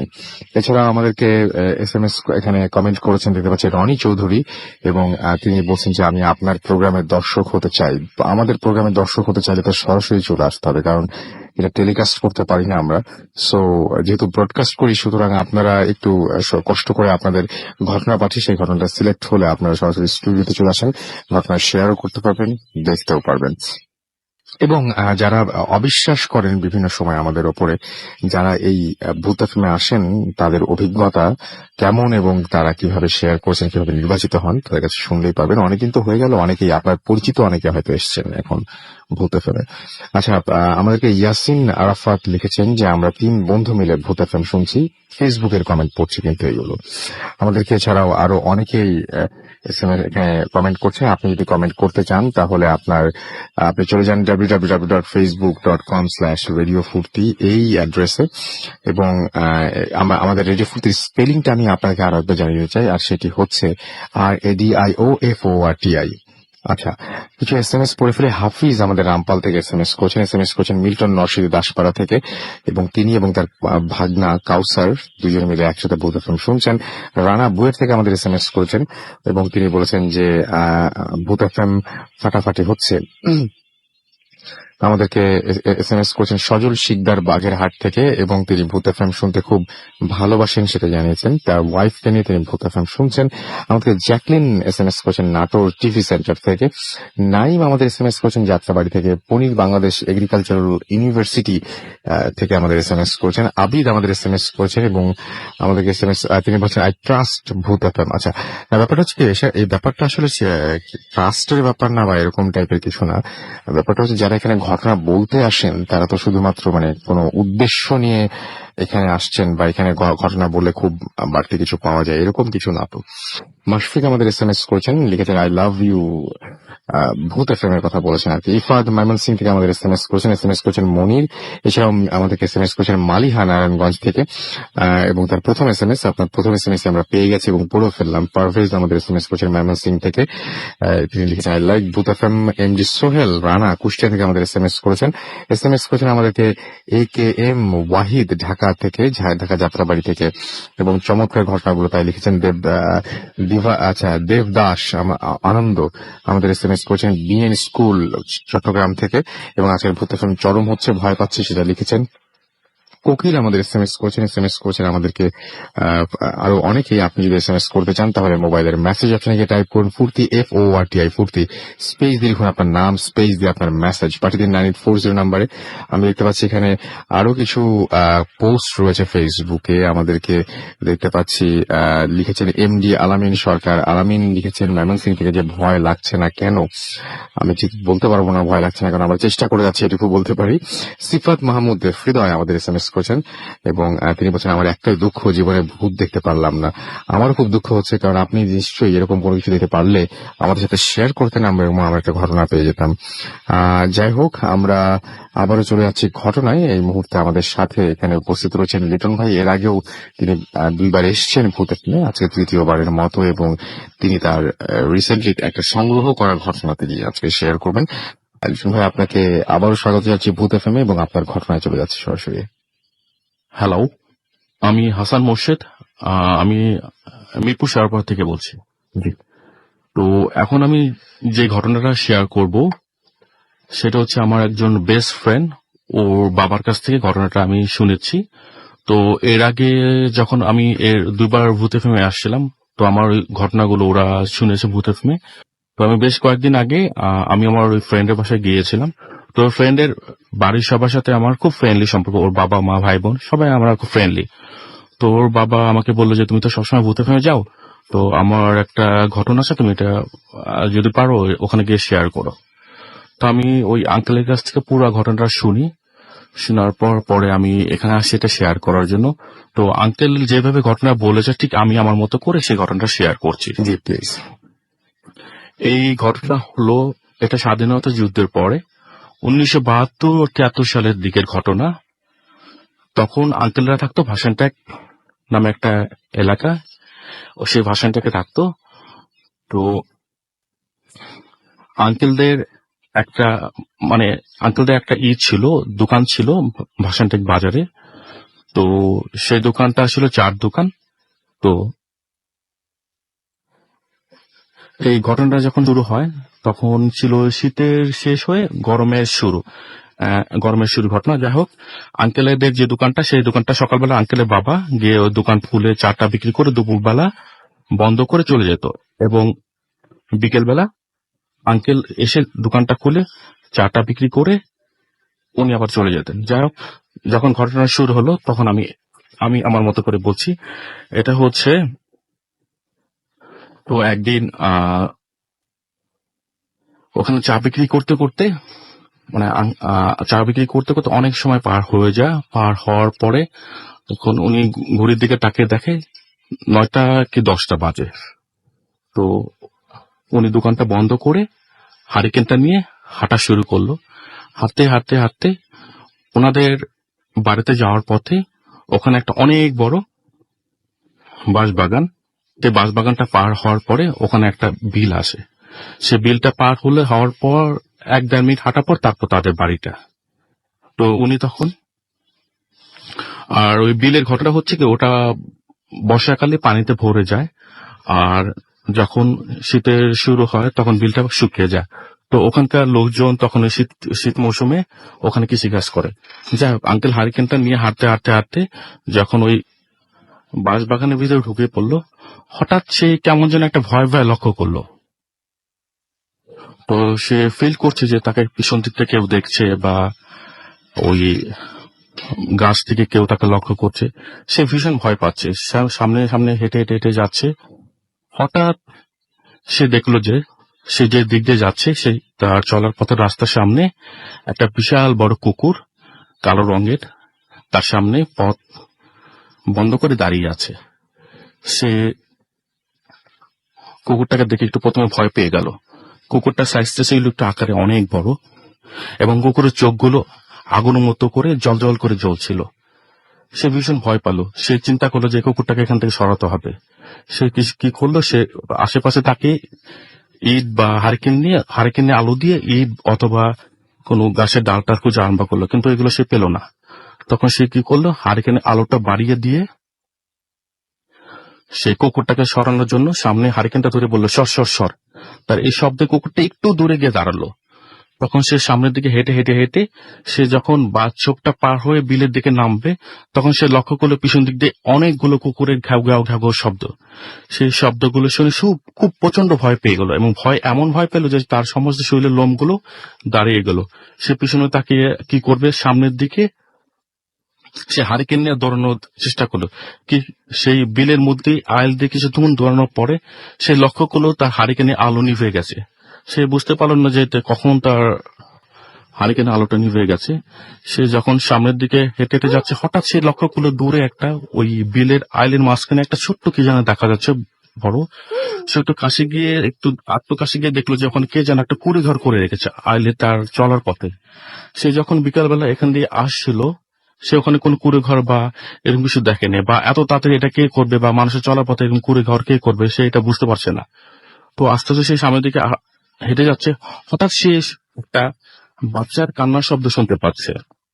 ওই কুড়ে ঘরের ভিতর থেকে একটা বাচ্চার কান্নার শব্দ আসছে, এবং শব্দটা প্রচন্ড করুণ ভাবে আসে। সে আস্তে আস্তে হেঁটে হেঁটে যাচ্ছে, এবং বাড়িটা থেকে যখন সে 10-15 গজ দূরে সে লক্ষ্য করলো বাড়িটার ভিতরে একটা ছোট্ট আলো জ্বলছে। সে আস্তে আস্তে বাড়িটার সামনে গিয়ে বলল যে, বাড়িতে কেউ আছেন? ভিতর থেকে কোনো শব্দ হচ্ছে না, কিন্তু অনবরত সেই বাবুর কান্না আওয়াজটা আরো জোরে শোনা যাচ্ছে। তো সেই বাড়িটার কাছে গিয়ে সে দরজাটা একটু ফাঁক করলো। দরজাটা ছিল বেড়ার দরজা। একটু ফাঁক করে সে যে দৃশ্যটা দেখলো, একটা অদ্ভুত দৃশ্য। সেটা দেখলো যে সেই বাবুটা একটা মাটির মধ্যে শুয়ে খুব চিৎকার করে কান্না করছে। তার পাশে একটা কপি জ্বালানো, সেই কপিটার পাশে একটা মহিলা বসে আছে, সাদা কাপড় পরা মহিলা বসে আছে। তার পা গুলো সামনের দিকে দেওয়া, তার মাথাটা নিচু করে, এবং মহিলার চুলগুলো একদম তার চেহারাটা সব ঢাকানো চুল দিয়ে। তো সামনে গিয়ে সে বলছে যে, আপনি কি আমার কথা শুনতে পাচ্ছেন? সে যখন এই কথাটা বলেছে, সে দেখলো যে মহিলাটা তার মাথাটা তোলার পর হাত দিয়ে তার চুলগুলো সরানোর সাথে সাথে সে যে দৃশ্যটা সে লক্ষ্য করলো, মহিলার চেহারাটা পুরোপুরি সাদা বর্ণ, এবং চোখগুলো একদম লাল জল করে জ্বলছে। সে এই দৃশ্য দেখার সাথে সাথেই সে এখানে আর নিজেকে ধরে রাখতে পারলো না, সেখানে সেন্স হারিয়ে পড়ে রইল। তো এরকম অনেক সময় পার হওয়ার পর তার বাসা থেকে তার বাবা, তার মা, তার চাচারা তাকে অনেক মানে টেনশন মানে চিন্তা পড়ে গেল যে এখনো সে বাড়িতে আসে না। তো তারা তাকে খোঁজার জন্য বাড়ি থেকে বের হয়ে তারা তাকে আবিষ্কার করলো সে বাঁশবাগানের ভিতরে সে পড়ে আছে, সেন্সলেস পড়ে আছে। যখন তারা তাকে বাঁশবাগান থেকে নিয়ে এসে বাসায় নিয়ে এসে সুস্থ করলো, তখন তার কাছ থেকে সে পুরো ঘটনাটা শুনলো এবং বললো যে তুমি তো বাঁশবাগানে পড়েছিলে, এই অবস্থা, আমরা ওখান থেকে নিয়ে আসছি। তখন এই ঘটনা শোনার পর সে তার পুরো স্টোরিটা তার বাবাকে, চাচাকে, মাকে বলার পরে এবং সে তারা লক্ষ্য করলো যে তার বাপার দুই পায়ের গোড়ালিতে অনেক মানে কাটার শব্দ, মানে কেটে গিয়েছে, পা কেটে গিয়েছে, হাতের মধ্যে কে যেন নখ দিয়ে আঁচড় দিয়েছে। তার মানে সে বুঝতে পারলো যে তাকে ওই কুড়ে ঘর থেকে টেনে এসে বাঁশবাগানের ভিতরে নিয়ে যাওয়া হয়েছে। যাই হোক, এর পরের দিন থেকে ওনার প্রচন্ড জ্বর এরকম 7 দিন ছিল। থাকার পরে তো সে যখন সুস্থ হয়ে উঠলো, তো তার কয়েকদিন পর থেকে সে স্বপ্ন দেখা শুরু করলো। একটা মহিলা তাকে বাঁশবাগান থেকে বলছে যে তুই এখানে আস, তোকে আমি একটা জিনিস দিব, এবং তাকে এটাও বলছে যে তোকে আমি যে জিনিসটা বলছি এই জিনিসটা তুই কাউকে বলতে পারবি না, যদি বলিস তোর অনেক বিপদ হবে। তো এই স্বপ্নটা সে অনেকদিন দেখছে। দেখার পরে সে একদিন প্ল্যান করলো যে সেখানে যাবে রাত 12টার দিকে, এবং তাকে কিভাবে যেতে হবে সেটাও সে বলে দিয়েছে যে খালি পায়ে যেতে হবে, শুধুমাত্র একটা লুঙ্গি পরে, এবং তার পায়ে কিছু থাকবে না, শরীরের জামা থাকবে না। সে একদিন রাত 12টার দিকে সেখানে হাঁটতে সে বাঁশবাগানের সামনে গিয়ে দেখে কি একটা অদ্ভুত দৃশ্য, ভয়ঙ্কর একটা বিশাল আকৃতির মানুষ, আগুনের মূর্তি, এক পা হচ্ছে বাঁশবাগানে আর একটা পা হচ্ছে বাইরের দিকে, তাকে ডাকছে এদিকে আয়। সে এই দৃশ্য দেখে ভয় পেয়ে দৌড়াতে বাড়িতে এসে চিৎকার করে সে পড়ে যায়। তারপর বাড়ির সবাইকে সেই ঘটনাটা বলল। এরপর ওনার বাবা এবং ওনার চাচা, ওনার মা এরপর বললো যে ঠিক আছে, তুমি এরকম করে আর কখনো একা বের হয়েও না, যেহেতু এলাকাটা খুব নির্জন, এখানে জায়গাটা ভালো না। তো এরপর থেকে উনি যখনই রাতের বেলা কোথায় গিয়েছেন, ওনার বাবা বা ওনার চাচা বা কারোর সাথে নিয়ে সে একা চলাফেরা করেছেন। এটাই ছিল আমার ঘটনা। অনেক ধন্যবাদ আপনাকে। আমরা সরাসরি চলে যাব আর একটা ঘটনায়, তবে তার আগে কিছু SMS রয়েছে। আমি দেখতে পাচ্ছি আমাদেরকে শাহেদ SMS করেছেন এবং তিনি বলেছেন যে খুলনা থেকে যে ভাই আপনি পড়লে কিছু ঘটনা পড়তে বলেছেন। ওকে, আমাদেরকে এছাড়াও SMS করেছেন শেখ ফরিদ চাঁদপুর থেকে। এছাড়া আমাদেরকে SMS করেছেন হুতুম পেঁচা বলছি, এবং আমাদেরকে SMS করেছেন দেখতে পাচ্ছি এছাড়াও তন্নি খুলনা থেকে SMS করেছেন আমাদেরকে। থ্যাঙ্কস জানিয়েছেন কেউ একজন, নামটা লেখেননি। আমাদেরকে SMS করেছেন ইতিকা এবং তিনি ভয়ের ঘটনা শুনতে চান। আপনার কাছে কি ঘটনাগুলো খুব হাস্যকর লাগছে? শর্মী আমাদের SMS করেছেন আমাদেরকে ভয়ঙ্কর। আমাদেরকে ইতিকা আপনি কি বোঝাতে চান আমি বুঝেছি, বাট আমাদের আসলে কিছু করার নেই। আই এম রিয়েলি সরি যে ঘটনাগুলো আপনাদের কাছে থেকে আসে। সো এই ঘটনাগুলো আপনারা যেরকম পাঠাবেন আমাদের সেরকম ভাবেই আপনাদেরকে শোনাতে হবে। আমরা আসলে এখানে কোনো ধরনের কোনো মানে কি বলবো যে একটু স্পাইসি বা স্পাইস আপ করে দিব এরকম টাইপের কোনো মানে একদমই সম্ভাবনা নেই। সো বুঝতেই পারছেন। এছাড়া আমাদেরকে এলভিন SMS করেছেন। এছাড়া আমাদের SMS করেছেন সুমন ময়মনসিং থেকে, SMS করেছেন জামি রাজশাহী থেকে, SMS করেছেন আমাদেরকে BK সজল, আমাদেরকে এছাড়া SMS করেছেন DH শাকিল, শুভ আমাদের SMS করেছেন আমাদেরকে SK তাহের, বর্ষা আমাদের SMS করেছেন, রনি আমাদেরকে SMS করেছেন আমাদেরকে আসিফ লালমাটিয়া থেকে। তারা 3 বন্ধু মিলে শুনছেন। মোহাম্মদ রাহাত আমাদের SMS করেছেন পটুয়াখালী থেকে। আমাদেরকে এছাড়া SMS করেছেন প্রিন্স কচুক্ষেত থেকে, জটিল হচ্ছে লিখেছেন। রনি আমাদের SMS করেছেন আমাদেরকে বনি ফ্রম মোরলগঞ্জ, এবং আমাদেরকে SMS করেছেন দেখতে পাচ্ছি যে ফাহিম, এবং আমাদের SMS করেছেন দীপু, SMS করেছেন রাজীব সহ আরো অনেকে। ফেসবুকেও দেখতে পাচ্ছি আমাদেরকে SMS করেছেন দারুন story, thanks for the story, super. Facebook name হচ্ছে ওকে। আমাদেরকে সোলাইমান কবির শুভ এখানে কমেন্ট করেছেন। প্রিন্সেস ঝিলমিল আমাদের SMS করেছেন, তার কাছে বেশ ভয় লাগছে সেটা তিনি বুঝাতে চেয়েছেন। এখানে আমি পোস্টটা দেখে যা বুঝছি, মানে এখানে যে কমেন্টটা করেছেন সেই কমেন্টটা দেখে যা বুঝলাম আর কি। এমডি তানভীর শাকিল আমাদেরকে এখানে কমেন্ট করেছেন, লিখছেন লাস্ট সেকেন্ড স্টোরি ওয়াজ অসম। আমাদেরকে এমডি আরশাদ লিখছেন ফ্রাইডে মানেই ভূত এফএম। আমাদেরকে এছাড়াও আকাশ চৌধুরী সাব্বির লিখেছেন রাসেল ভাই স্টোরিগুলো জোস হচ্ছে, ডোন্ট স্টপ দ্য ফুর্তি। আমাদেরকে এছাড়াও তানজিনা লিখেছেন যে প্রোফাইল পিকচার যে ছবিটা সেটা দারুণ হয়েছে এবং তাদের এলাকায় একটা ভয়ঙ্কর পুরনো বাড়ি রয়েছে, সেখানে তিনি আসার আমন্ত্রণ জানিয়েছেন। ঠিকানা ঠিকানা সবকিছু আমাদের দিয়ে দেন, ইনশাল্লাহ আমরা কোনো একদিন পৌঁছে যাব। নাদিম হোসেন রাফি আমাদের লিখেছেন ভাইয়া ভূত এফএম অসম হচ্ছে, আজকের স্টোরিগুলো অনেক ভয়ঙ্কর। আমাদেরকে এছাড়াও আরো অনেকেই এখানে কমেন্ট করছেন এবং চুলবুল পান্ডে অনি লিখেছেন হেভি দুটা ঘটনা শুনলাম, এরকম আরো শুনতে চাই। অলরাইট, অনেকেই বলছেন ইমেল পড়তে।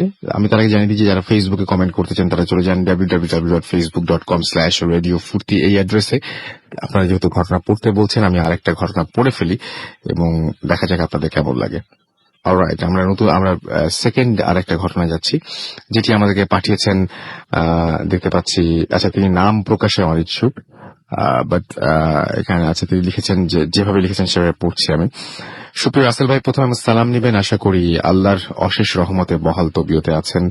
আমি আজ যে ঘটনাটি লিখতে যাচ্ছি এটা নাম প্রকাশে অনিচ্ছুক আমার খুব কাছের এক ছোট ভাইয়ের নিকট থেকে শোনা। আচ্ছা, ছোট ভাইয়ের কাছ থেকে শুনেছেন, তার মানে ওনার নাম প্রকাশে অনিচ্ছুক, ওনার নাম বলা যাবে। উনি হচ্ছেন জুবায়ের হোসেন, মাস্টার্স পরিসংখ্যান বিভাগ, রাজশাহী বিশ্ববিদ্যালয়। ঘটনাটি লিখেছেন যে তার গ্রামেই ঘটা এবং উক্ত এলাকায় লোকমুখে প্রচলিত। আর বাক্য ব্যয় না করে আমি ঘটনা শুরু করছি। গ্রামের নাম জোড়ালিয়া, নড়াইল জেলার একটি গ্রাম। গ্রামটি বিলের মাঝখানে একটি ঐতিহ্যবাহী ঈদগাহ, প্রায় 200 বছরের পুরনো। প্রতি বছর 2 ঈদে আশেপাশের 7-8 গ্রাম থেকে প্রচুর মানুষ আসে সেখানে ঈদের নামাজ আদায়ের জন্য। ঈদগাহের পাশে একটি শতবর্ষী বুড়ো বটগাছ। বটগাছটিকে ঘিরে প্রচলিত নানান রকম কাহিনী। কেউ বটগাছের ডালপালা কাটার দুঃসাহস দেখায় না, কারণ সেগুলো কাটলে অনেকে অসুস্থ হয়ে পড়ে। কেউ কেউ ভৌতিক অভিজ্ঞতার সম্মুখীন হয়, ইত্যাদি ইত্যাদি। আমার মূল ঘটনাটি ঈদগাহকে নিয়ে। এলাকার মানুষ এই ঈদগাহকে আশা পূরণ, রোগ মুক্তির মাধ্যম হিসেবে বিশ্বাস করে। বৃহস্পতিবার রাতে গিয়ে সারা রাত ইবাদত বন্দেগীর মাধ্যমে কাটায় অনেকেই। এখন বলবো এমন বিশ্বাস সৃষ্টির নেপথ্যের কাহিনী। অনেক অনেক দিন আগের কথা, কম করে হলেও 100 বছর তো হবেই। গ্রামে বাস করতেন জমির উদ্দিন, ছদ্মনাম ব্র্যাকেটে লিখেছেন। জমির উদ্দিন নামের একটা লোক, পেশায় ছিলেন একজন কৃষক। তিনি তার স্ত্রী অত্যন্ত ধার্মিক ছিলেন। জমির উদ্দিন ছিলেন খুব রোগগ্রস্ত। এই নিয়ে তাদের দুশ্চিন্তার সীমা ছিল না। বহু ডাক্তার কবিরাজের শরণাপন্ন হয়েও কোনো ভালো ফল হলো না। একদিন তিনি স্বপ্নযোগে নির্দেশ পান, কেউ একজন তাকে বলছে ঈদগাহ ময়দানে বৃহস্পতিবার রাত্রে ইবাদত করলে রোগ থেকে শেফা মিলবে। এই স্বপ্ন দেখার পর তিনি এবং তার স্ত্রী নির্দেশনা অনুযায়ী প্রতি সপ্তাহে বৃহস্পতিবার রাতে সেখানে কাটাতেন এবং শুক্রবার ফজরের আজানের পর সে স্থান ত্যাগ করতেন। এভাবে কয়েক সপ্তাহ পার হলো, কিন্তু রোগ নিরাময় হয় না। অবশেষে তিনি প্রায় হাল ছেড়ে দিলেন। তিনি তার স্ত্রীকে নিয়ে শেষবারের মতো ঈদগাহে যাওয়ার পরিকল্পনা করলেন। দিনটি ছিল যথারীতি বৃহস্পতিবার। গভীর রাত, কিন্তু চন্দ্র স্নাত। যতদূর চোখ যায় শুধু ততদূর জনমানব শূন্য। তারা দুজন ঈদগাহে মাত্র পৌঁছালেন এবং জমির উদ্দিন মেম্বরের সামনে গিয়ে নামাজে দাঁড়ালেন। তার স্ত্রী অজু করতে গেলেন মেম্বরের সামনে গিয়ে নামাজ দাঁড়ালেন এবং তার স্ত্রী অজু করতে গেলেন ঈদগাহের অদূরের নলকূপটিতে। অজু শেষ করে তিনি ঈদগাহের দিকে যাচ্ছিলেন। যখন ঈদগাহের মূল ফটক পার হচ্ছিলেন তখন তার চোখ পড়ল ঈদগাহের মেম্বরের দিকে এবং যেখানে তার স্বামী নামাজ পড়ছিল। ওদিকে তাকিয়ে তিনি যা দেখলেন সেটা দেখার জন্য তিনি মোটেও প্রস্তুত ছিলেন না। তিনি দেখলেন কাফনের মতো সাদা কাপড়ে মোড়ানো স্বাভাবিকের থেকে অনেক লম্বা কিছু লোক তার স্বামীকে শুইয়ে দিয়ে তার পেটের ভেতর থেকে নাড়ি ভুড়ি সবকিছু বের করছে। বিভৎস দৃশ্য, ভয়াবহ দৃশ্য দেখে তিনি নিজেকে আর ধরে রাখতে পারলেন না, তৎক্ষণাৎ জ্ঞান হারালেন। এদিকে ভোরে জমির উদ্দিন নিজেকে আবিষ্কার করলেন তার বোনের বাড়ির বারান্দায়। তার পেটে একটি ব্যান্ডেজ। কে বা কারা এখানে নিয়ে এসেছে তিনি তা জানেন না। তাকে ঘিরে তার বোন, ভগ্নিপতি সহ আরো কিছু প্রতিবেশী জড়ো হয়েছে। তিনি এখানে কিভাবে আসলেন জানতে চাইলে তিনি আগের সব কথা খুলে বললেন। তিনি বললেন, যখন তিনি নামাজ পড়ছিলেন তখন পেছন থেকে কে যেন তার ঘাড়ে আঘাত করে এবং তারপর তার আর কিছু মনে নেই। তার স্ত্রী খোঁজ করা হলে তাকে ঈদগাহে বেহুশ অবস্থায় পাওয়া যায়। পরে স্ত্রী পুরো ঘটনা খুলে বলেন। এই ঘটনার পর তিনি সম্পূর্ণ সুস্থ হয়ে যান। জমির উদ্দিন বুঝতে পারেন ওই অদ্ভুত লোকগুলো তাকে চিকিৎসার জন্য নিয়ে এসেছিল এবং সম্ভবত তারাই তাকে তার বোনের বাড়ির বারান্দায় রেখে গিয়েছিল। এরপর থেকে সেখানকার লোকজনের মনে বিশ্বাস জন্মায় যে ওই ঈদগাহ সম্পর্কে। তারপর থেকে প্রচুর লোক সমাগম হয় দুই ঈদে। আমার ঘটনা এখানেই শেষ নয়, এবার আসি ওই ঈদগাহকে ঘিরে আমার ছোট ভাইয়ের নিজের অভিজ্ঞতার। এবং ওর বয়স তখন প্রায় 11। আজ থেকে প্রায় 7 বছর আগের ঘটনা এটি। ওর একটা শারীরিক সমস্যার দরুন পরিবারের থেকে ওই ঈদগাহে নিয়ে যাওয়ার সিদ্ধান্ত হয়। অনেক রাতে তার ওর মা, বোন ও ভাই তাকে সঙ্গে নিয়ে ভ্যানে করে ঈদগাহের উদ্দেশ্যে রওনা হয় এবং প্রায় আধা ঘন্টা পর তারা সেখানে পৌঁছায়। ঈদগাহের গেট দিয়ে যখন ভেতরে ঢুকতে যাবে ঠিক তখনই গেটের পাশের সেই বটগাছের নিচ থেকে 3 জন মহিলা তাদেরকে উচ্চস্বরে সালাম দেয়। তারা চমকে উঠল এবং ভয় জড়িত কণ্ঠে সালামের উত্তর দিল। বটগাছের নিচটা অন্ধকারের ঠাসা, তারা ভাবতেও পারেনি যে ওখানে কেউ সালাম দিতে পারে। দূর থেকে অবয়ব স্পষ্ট বোঝা যাচ্ছিল না, সম্ভবত তারা বোরখা পরিহিত ছিল। একটু দূর থেকে ওদের সাথে ওদের কিছুটা আলাপচারিতা হলো। তারা জানালো তারা পাশের গ্রাম মালিডাঙ্গা থেকে এসেছে। কথা শেষ করে ওরা ঈদগাহে প্রবেশ করে নামাজ পড়তে লাগলো। এক পর্যায়ে ওই 3 মহিলাকে নামাজের আদায়ের জন্য আহ্বান করলে তারা অন্ধকারের ভেতর থেকেই জানালো তাদের নামাজ পড়া শেষ। মহিলাগুলো তাদের সামনে না আসতে চাওয়াতে তাদের সন্দেহ বাড়তে লাগলো। তারপর দুদলের মধ্যে বাক্য বিনিময় হলো না। এদিকে নামাজ, তসবিহ, তাহলিল চলছে, ওইদিকে বটগাছের নিচ থেকে গুনগুন শব্দে জিকিরের আওয়াজ ভেসে আসছে। কিছুক্ষণ পর ফজরের আজান। এবার প্রস্থানের পালা। সবকিছু গুছিয়ে যখন ওরা চলে যাবে তখন দেখলো ঈদগাহের পশ্চিম পাশের গেটে কালো রঙের বোরখা পরা 3 জন মহিলা দাঁড়িয়ে। তারাও বোধহয় চলে যাবে। চোখের পলক পড়তে না পড়তে হঠাৎ ওরা দেখলো যে মহিলাগুলো আর সেখানে নেই, তারা গায়েব। মুহূর্তের মধ্যে মহিলাগুলো অদৃশ্য হয়ে যাওয়াতে ওরা নিশ্চিত হলো তারা কোনো মানুষ ছিল না। মহিলাগুলো যেখানে দাঁড়িয়েছিল সেখানেও আশেপাশে খুঁজে দেখা গেল যে কিন্তু ওদের কোথাও হদিস মিলল না। শুধু তাই নয়, বাড়ি ফেরার পথে বিলের মধ্যে যে তাল গাছের মাথায় ওরা দাও দাও করে আগুন জ্বলতে দেখলো। অবশ্য ওই 3 মহিলা বা আগুন ওদের কোনো ক্ষতি করেনি। পথমধ্যে ওদের আর কোনো সমস্যা হয়নি, ওরা নিরাপদে বাড়ি ফিরল। তবে দুর্ভাগ্যজনকভাবে তার শারীরিক সমস্যার সমাধান হয়নি। রাসেল ভাই, এটাই ছিল আমার আজকের ঘটনা। ভালো লাগলে পড়ে শোনাবেন। এবং তিনি বলছেন যে মোবাইল নাম্বারটির বিষয়টি আপনাকে আগে অবগত করেছি, আশা করছি সেটা আপনার চোখ এড়ায়নি। দূরত্ব এবং ব্যস্ততার কারণে স্টুডিওতে গিয়ে ঘটনা বলা সম্ভব নয়। আপনাকে ও ভূত এফএমের সকলকে ধন্যবাদ জানাই এবং এই ঘটনার সত্যতা নিয়ে কোনো সন্দেহ নেই। আর আমি আপনাকে আশ্বস্ত করছি ঘটনাটি কোনো জায়গা থেকে কপি করা হয়নি। অতএব এ নিয়ে আপনাকে কোনো বিপদে পড়তে হবে না, কথা দিলাম। এর দায়ভার আমি নিলাম এবং প্রয়োজনে ফোন দিতে পারেন। ঘটনাটা আমার নিজের ছোট ভাইয়ের মুখ থেকে শোনা এবং আমার নিজের লেখা। আমার এই ভাইয়ের নামটা, উনি অবশ্য নাম প্রকাশে অনিচ্ছুক, সুতরাং নামটা আমি বললাম না, এখানে দেখতে পাচ্ছি। এবং সমস্ত ঠিকানা সবকিছু তারপরে দেয়া হয়েছে এবং তিনি বলেন অনুমতি না থাকায় আপাতত ওর ফোন নাম্বার দিতে পারছি না, কারণ আপনার ইমেলটি আমি এইমাত্র দেখলাম। এই হচ্ছে ঘটনা। এবং আমরা এখন যেটা হয়েছে যে ম্যাক্সিমাম ইমেল পাওয়ার পরে আমরা আবার চেক করে নিই সেকেন্ড টাইম যে এটা আপনি কোথা থেকে পেয়েছেন, কি অবস্থা। সেই খোঁজ খবরের জন্য তিনি আবার ফিরতি ইমেইলে আমাদেরকে এই সমস্ত ঘটনাগুলো জানিয়েছিলেন। যাই হোক, আমরা আগে ছোট্ট বিরতিতে যাব এবং বিরতির পরে আবারও ফিরে আসবো একটু পরেই। সুতরাং আমাদের সাথে থাকুন, কোথাও যাবেন না। এবং ফিরে আসবো নতুন অতিথিদের নিয়ে। সেই পর্যন্ত আমাদের সাথে থাকবেন। Stay tune two radio food FM. The night comes alive with grabbing phone.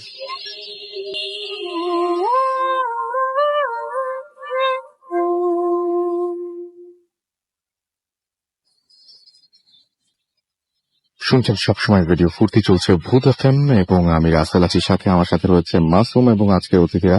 আপনাদের সবাইকে আরো একবার স্বাগত জানাচ্ছি। যারা এত রাত পর্যন্ত জেগে আছেন এবং আমাদের সাথে আছেন তাদেরকে আসলেই অনেক ধন্যবাদ জানাচ্ছি। এবং কোনো কথা না বলে, যেহেতু হাতের সময় খুব কম এবং আরো অনেক অতিথি আছেন ঘটনা বলার জন্য, সো আমরা সরাসরি চলে যাচ্ছি ঘটনায়। আপনার নামটা প্লিজ একটু বলবেন এবং আপনার ঘটনাটা শুরু করবেন। ধন্যবাদ রাসেল ভাই। আমার নাম মোহাম্মদ হুমায়ুন কবির আকাশ। আমি এসেছি শেরেবাংলা কৃষি বিশ্ববিদ্যালয় থেকে। তো আমি সরাসরি ঘটনায় চলে যাচ্ছি। আমার অনার্স কমপ্লিট করা হচ্ছে সিলেট এগ্রিকালচার ইউনিভার্সিটি থেকে। তো আমি সেই সিলেট এগ্রিকালচার ইউনিভার্সিটির একটি ঘটনা আমি বলবো। মূলত এই ঘটনাটি ঘটে আমি যে হলে ছিলাম, হুমায়ুন রশিদ হলে। তো সেখানে আমাদের এক বড় ভাই থাকতেন, এটা মূলত তারই ঘটনা। তিনি বর্তমানে বাংলাদেশ পুলিশে কর্মরত আছেন। আমি তার কাছ থেকে শুনেছি এবং সেটি বলছি। আম, আমাদের যে বড় ভাই ছিল, উনি অনেক মেধাবী ছিলেন এবং পড়াশোনা করতেন এবং সবাই তাকে ক্যাম্পাসে চিনতেন। এবং উনি কিছুদিন উনি এক সময় দেখলাম যে জানতে পারলাম ওনার কাছ থেকে যে উনি একজনের সাথে ফোনে কথা বলতেন। তার নাম হচ্ছে পারুল, ওনার কাছ থেকে শোনা।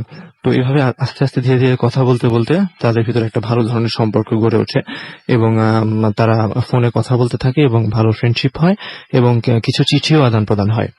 তো বড় ভাই ক্যাম্পাসে অনেক পরিচিত মুখ থাকার কারণে টিচারদের সঙ্গে তার ভালো সম্পর্ক ছিল। এজন্য টিচারদের ছেলে মেয়েদের পড়ানো তার সম্ভব হয়েছিল। তার পরবর্তীতে আমরা দেখতে পাই যে সাধারণত চাকরির পরীক্ষা দিতে বা জবের জন্য আমাদের সিলেট থেকে ঢাকায় আসতে হতো। তো বড় ভাইয়ের একদিন আর কি চাকরির পরীক্ষা দেওয়া দরকার ছিল ঢাকায়। তো উনি ঢাকা আসতে চেয়েছিলেন। তো আনফরচুনেটলি ওনার কাছে হঠাৎ করেই ডেট পড়ে যাওয়ায় ওনার কাছে আর কি টাকা ছিল না। তো সেই পারুলের সঙ্গে যখন কথাবার্তা হয় তখন পারুল বলে যে ঠিক আছে, তুমি টেনশন করো না, আমি তোমাকে 600 টাকা বিকাশ করে দিচ্ছি। তো সে সময় বড় ভাই বললেন যেটা সম্ভব না, আমি কিভাবে তোমার কাছ থেকে টাকাটা নিব। তখন উনি বললেন যে তখন যে পারুল বলল যে না সমস্যা নেই, তুমি যখন আমাদের দেখা হবে তখন তুমি আমার সামনাসামনি আমাকে টাকাটা ব্যাক করে দিও। তো অনেক জোরাজুরির পরে তিনি টাকাটা নিলেন এবং তিনি ঢাকা আসলেন এবং জবের ইন্টারভিউ দিলেন। পরবর্তীতে তিনি আবারও ক্যাম্পাসে ফিরে আসলেন। জীবনযাপন আবার যেভাবে চলছিল সেভাবে চলতে থাকলো। তারপর কিছুদিন পরে হঠাৎ করেই বড় ভাই কাছে একটা ফোন আসলো এবং উনি জানতে পারলেন যে পারুল খুব অসুস্থ। তো উনি পারুল চাচ্ছিল যে উনি যেন ঢাকা গিয়ে পারুলের সঙ্গে দেখা করেন। তো কিন্তু হঠাৎ করেই পারুল এরকম অসুস্থ হয়ে যাওয়ার কারণে দাদা কিছু সময় মুষ্টে পড়েছিলেন এবং তিনি যে ঢাকা যাবেন এরকম কোনো প্রস্তুতিও ছিল না। তো এই জন্য হাতে টাকা পয়সাও কিছু কম ছিল। তো এই জন্য তিনি যে ইউনিভার্সিটির টিচারের ছেলেকে যে পড়াতেন, তো স্যারের বাসায় গিয়ে বলেন যে স্যার আমার তো ইমিডিয়েটলি ঢাকা যাওয়া প্রয়োজন। তো স্যার আপনি যদি আমাকে এই মাসের টাকাটা একটু আগে দেন তাহলে আমি ঢাকা যেয়ে একটু দেখা করতে পারি। তো স্যার বললেন যে ঠিক আছে, তুমি এক কাজ করো, তাহলে তুমি আগামীকালকে আসো, আগামীকালকে এসে আমি তোমাকে টাকা দিব। কিন্তু বড় ভাইয়ের ওই দিনই টাকাটা দরকার ছিল। তো আর কোনোভাবে উনি জোগাড় করতে না পেরে উনি হলে চলে আসলেন এবং ওই দিনের মতো উনি ঘুমিয়ে গেলেন। বাট রাত প্রায় 4:30 কি 3টার দিকে ওনার কাছে ফোন আসলো যে ওই পারুলের যে ভাবি ছিল উনি ফোন দিয়ে বললেন যে পারুল আর কি মারা গেছে আর কি। তো এই কথা শুনে বড় ভাই মানে অনেক ভয় পেয়ে যায় এবং তিনি ভাবতে থাকেন যে এতদিন যার সাথে কথা বলছি, মানে একদম মৃত মানুষ, তাকে সে আজকে মৃত, এটা ভাবতেই তার অনেক অনেক ভয় লাগে এবং তিনি ভয়ে বাথরুমেও যেতে পারতেন না কিছুদিন। তারপর রুমমেটদের নিয়ে যেতেন। যাই হোক, পরবর্তীতে এটা আস্তে আস্তে আস্তে আস্তে স্বাভাবিক ঘটনা হিসেবে চলে যায়। কিছুদিন পর আবার নর্মাল লাইফে ফেরত যায়। এর কিছুদিন পর প্রায় 7 থেকে 8 মাস পরে হঠাৎ করেই আমাদের যে সিলেট এগ্রিকালচার ইউনিভার্সিটি তার পাশেই ছিল এমসি কলেজ। তো এমসি কলেজ থেকে হঠাৎ একটা ছোট ভাই একদিন ফোন দিয়ে বলে যে ভাইয়া আপনার এলাকা থেকে একটা লোক আসছে, তো উনি আর কি মানে সবকিছু হারাই ফেলছে, টাকা পয়সা, উনি এখন বাসা যেতে পারতেছে না। তো উনি বলছে যে আপনি নাকি ওনার গ্রামের ছেলে, তো আপনার সঙ্গে দেখা করতে চাচ্ছে, আমি কি আপনার কাছে পাঠাই দিব ছেলেটাকে? তখন দাদা বললেন যে হ্যাঁ তুমি কাজ করো, আমার দেশের মানুষ যেহেতু তুমি তাকে পাঠায় দাও। তখন দাদা রুমের ভিতরে দেখলেন, রুম থেকে বের হয়ে দুপুরে খাবার পরে পানি খাচ্ছিলেন। তো এই সময় দেখলেন হঠাৎ করে ওই লোকটা আসলেন। আসার পরে এবং উনি ডাইরেক্ট সরাসরি কাউকে কিছু জিজ্ঞেস না করে উনি সরাসরি একদম কর্নারের রুম ছিল আমাদের হুমায়ুন রশিদ হলের, উনি একদম ওখানে চলে গেলেন। চলে যাওয়ার পরে উনি বসলেন এবং যে রুমের ভিতরে যে ডাইরেক্ট দাদাকে বললেন যে আপনি সেই লোক কিনা। তা বললেন যে হ্যাঁ আমি সেই লোক। তারপর উনি একদম খাটের একদম কর্নারে বসলেন এবং দাদার সঙ্গে কোনো রকম হাত মিলালেন না। সাধারণত মানুষ দেখা হলে হাত মিলায়, এরকম কিছু, কারণ উনি কিছুই করলেন না। তারপরে উনি বললেন যে আমি তোমাকে চিনি, তোমার বাবার নাম এইটা, তোমাদের গ্রামের নাম এটা, এবং উনি এমন ভাবে পরিচয় দিলেন এবং উনি এমন ভাবে কিছু কথা বললেন যে বড় ভাই উনি বিশ্বাস না করে পারেনি, কারণ উনি দাদার সঙ্গে বিভিন্ন ঘটনা, তারপর ওনার ভাইয়ের নাম, ওনার বোনের নাম, এবং ইভেন উনি বাড়িটাও লোকেট করে দিলেন যে বাজার থেকে একটু দূরে গিয়ে যে বাম সাইডে মসজিদটা আছে তার থেকে যে 3 রাস্তার মোড় তার পাশে যে বাড়িটা আছে ওইখানে ওনাদের একদম পুরোপুরি জায়গাটা লোকেট করে দিলেন। তো লোকেট করে দেওয়ার পরে তারপরে বড় ভাইয়া না বিশ্বাস করে আর কি পারে নাই, তা বললো যে আপনি কি করেন? তো বলতেছে যে আমি তোমাদের নদীর পাশে যে স্কুলটা আছে আমি ওই স্কুলের টিচার, আমার নাম এইটা। তো উনি বলার পরে তো সবকিছু ওকে ছিল। তো তারপরে বললেন যে আমি তো আসলে সিলেট আসার পরে টাকা পয়সা হারিয়ে ফেলেছি, তো আমি এখন আর কি ফিরে যেতে চাই, তো তুমি আমার দেশি ছেলে, সমস্যা নেই, আমি বাসায় গিয়ে তোমাকে টাকাটা ফেরত দিয়ে দেবো বা তোমার বাবার কাছে দিয়ে দিব, তুমি প্লিজ আমাকে একটু হেল্প করো। তো তখন দাদা বললেন যে ঠিক আছে, তাহলে আপনি কাজ করেন, আমার কাছে তো এই মুহূর্তে 500 টাকা আছে, আপনি 500 টাকা নিয়ে যান। তো লোকটি বলেন যে আসলে তুমি ভুল বুঝো না, আমার তো 500 টাকা হবে না, আমার 600 টাকা লাগবে। তখন তখন দাদা দাদা বললেন যে আচ্ছা ঠিক আছে, তাহলে আপনি একটু ওয়েট করেন, আমি 100 টাকা এনে দিচ্ছি। তারপরে 100 টাকা মোট 600 টাকা ওই লোকটাকে দিলেন এবং যাওয়ার সময় বললেন যে আপনি তো চলে যাচ্ছেন, বাট আপনার ঠিকানাটা একটু লিখে দিয়েছেন আমাকে। তখন ওই লোকটা একটু মানে হাসির মতো বললো, আমাকে বিশ্বাস করো না বাবা? তখন উনি বড় ভাই বললেন যে আসলে বিশ্বাস অবিশ্বাসের কথা না, যদি লিখে দিয়ে যেতেন আমি তো পরে ভুলেও যেতে পারি, এই জন্য লিখে দেন। তারপর উনি লিখে দিয়ে ঠিকানাটা উনি তখন ঠিক যেভাবে এসেছিলেন সেভাবে উনি চলে গেলেন এবং কোনো হাত মেলালেন না, এভাবে চলে গেলেন। তো তারপর অনেকদিন চলে গেছে। তো ঈদের ছুটিতে দাদা যখন গ্রামের বাসায় যায়, তো ওই লোকটার কোনো খোঁজ খবর নাই বা কোনো ধরনের কোনো যোগাযোগ আর নাই। তখন উনি হঠাৎ করে দাদা মনে হলো যে লোকটা এতগুলো টাকা নিয়ে গেল আমার কাছ থেকে, আমি একটু খোঁজ নিই। তো উনি সে সময় স্কুলে গেলেন, তিনি দেখলেন স্কুল ঠিকই আছে, বাট ওই নামে স্কুলে কোনো টিচার ছিলেন না, এবং উনি যেভাবে ঠিকানা দিয়েছিলেন ওইখানে ওই নামের কোনো লোক ছিল না। কিন্তু উনি মানে বড় ভাইয়ের বাবার নাম, জায়গার নাম, বাসা বাড়ি এবং দাদার বড় ভাইয়ের সঙ্গে যে ঘটনাগুলো হয়েছে, বড় ভাই দাদার সঙ্গে যে ঘটনাগুলো হয়েছিল এক্সাক্ট তিনি বর্ণনা দিচ্ছেন। তখন তিনি মনে করলেন যে এরকম একটা বৃদ্ধ একটা লোক আমার কাছ থেকে এভাবে 600 টাকা নিয়ে গেল। উনি কষ্ট পেলেন যে আজকাল আসলে মানুষদের বিশ্বাস করার কোনো ওয়ে নাই আর কি, যে যেভাবে পারতেছে সেই টাকা পয়সা নিয়ে যাচ্ছে আর কি। তো উনি আসলে মন খারাপ করে টাকা ফেরত আশা ছেড়ে দিয়ে উনি আবার ভার্সিটিতে ব্যাক করলেন এবং উনি আবার নর্মাল লাইফ লিড করতে থাকেন। তো এটা উনি প্রায় আমাদের আমাদের রুমে যখন আসতো, আমাদের সাথে যখন কথা হতো, তখন আমাদের সাথে শেয়ার করতো, আমাদের সাথে এই ঘটনাগুলো বলতেন। তো একদিন হঠাৎ উনি আর কি এরকম বলতে বলতে ওনার হঠাৎ যেন কি একটা মনে হওয়ার পর উনি তখন করছেন কি যে মানে ওই লোক যে ঠিকানাটা লিখে দিয়েছিল, ঠিকানাটা দেখি তো আরেকবার, এরকম বলে উনি ঠিকানাটা বের করছে। এবং উনি পূর্বে যে পারুলের সঙ্গে কথা বলতো এবং পারুলকে লেখা যে চিঠি পাঠিয়েছিল, সেই চিঠিটা এবং ওই লোকের ঠিকানাটা উনি একসঙ্গে ধরলেন এবং একসঙ্গে ধরে উনি অবাক হয়ে গেলেন একদম, যে দুইটা চিঠির লেখাই একদম সেম এবং দুইটা চিঠি মানে একজনের লেখা। পরবর্তীতে আমাদের ভিতরে কিছু ফ্রেন্ড ছিল যারা ছবি ভালো আঁকতো, হাসান ছিল, শোয়েব ছিল, ওরা বা ফয়সাল ছিল, ওরা সবাই মিলে যখন আমরা চেক করলাম ব্যাপারগুলা, তখন আমরা দেখতে পারলাম যে আসলেই এবং এই ব্যাপারগুলো এবং আমার নিজের দেখা যে একটা অক্ষরও যদি এদিক ওদিক করা হয় মানে একদম টোটালি একদম মিল, ঠিক আছে, একদম একদম একদম মানে অ্যাকুরেট ছিল।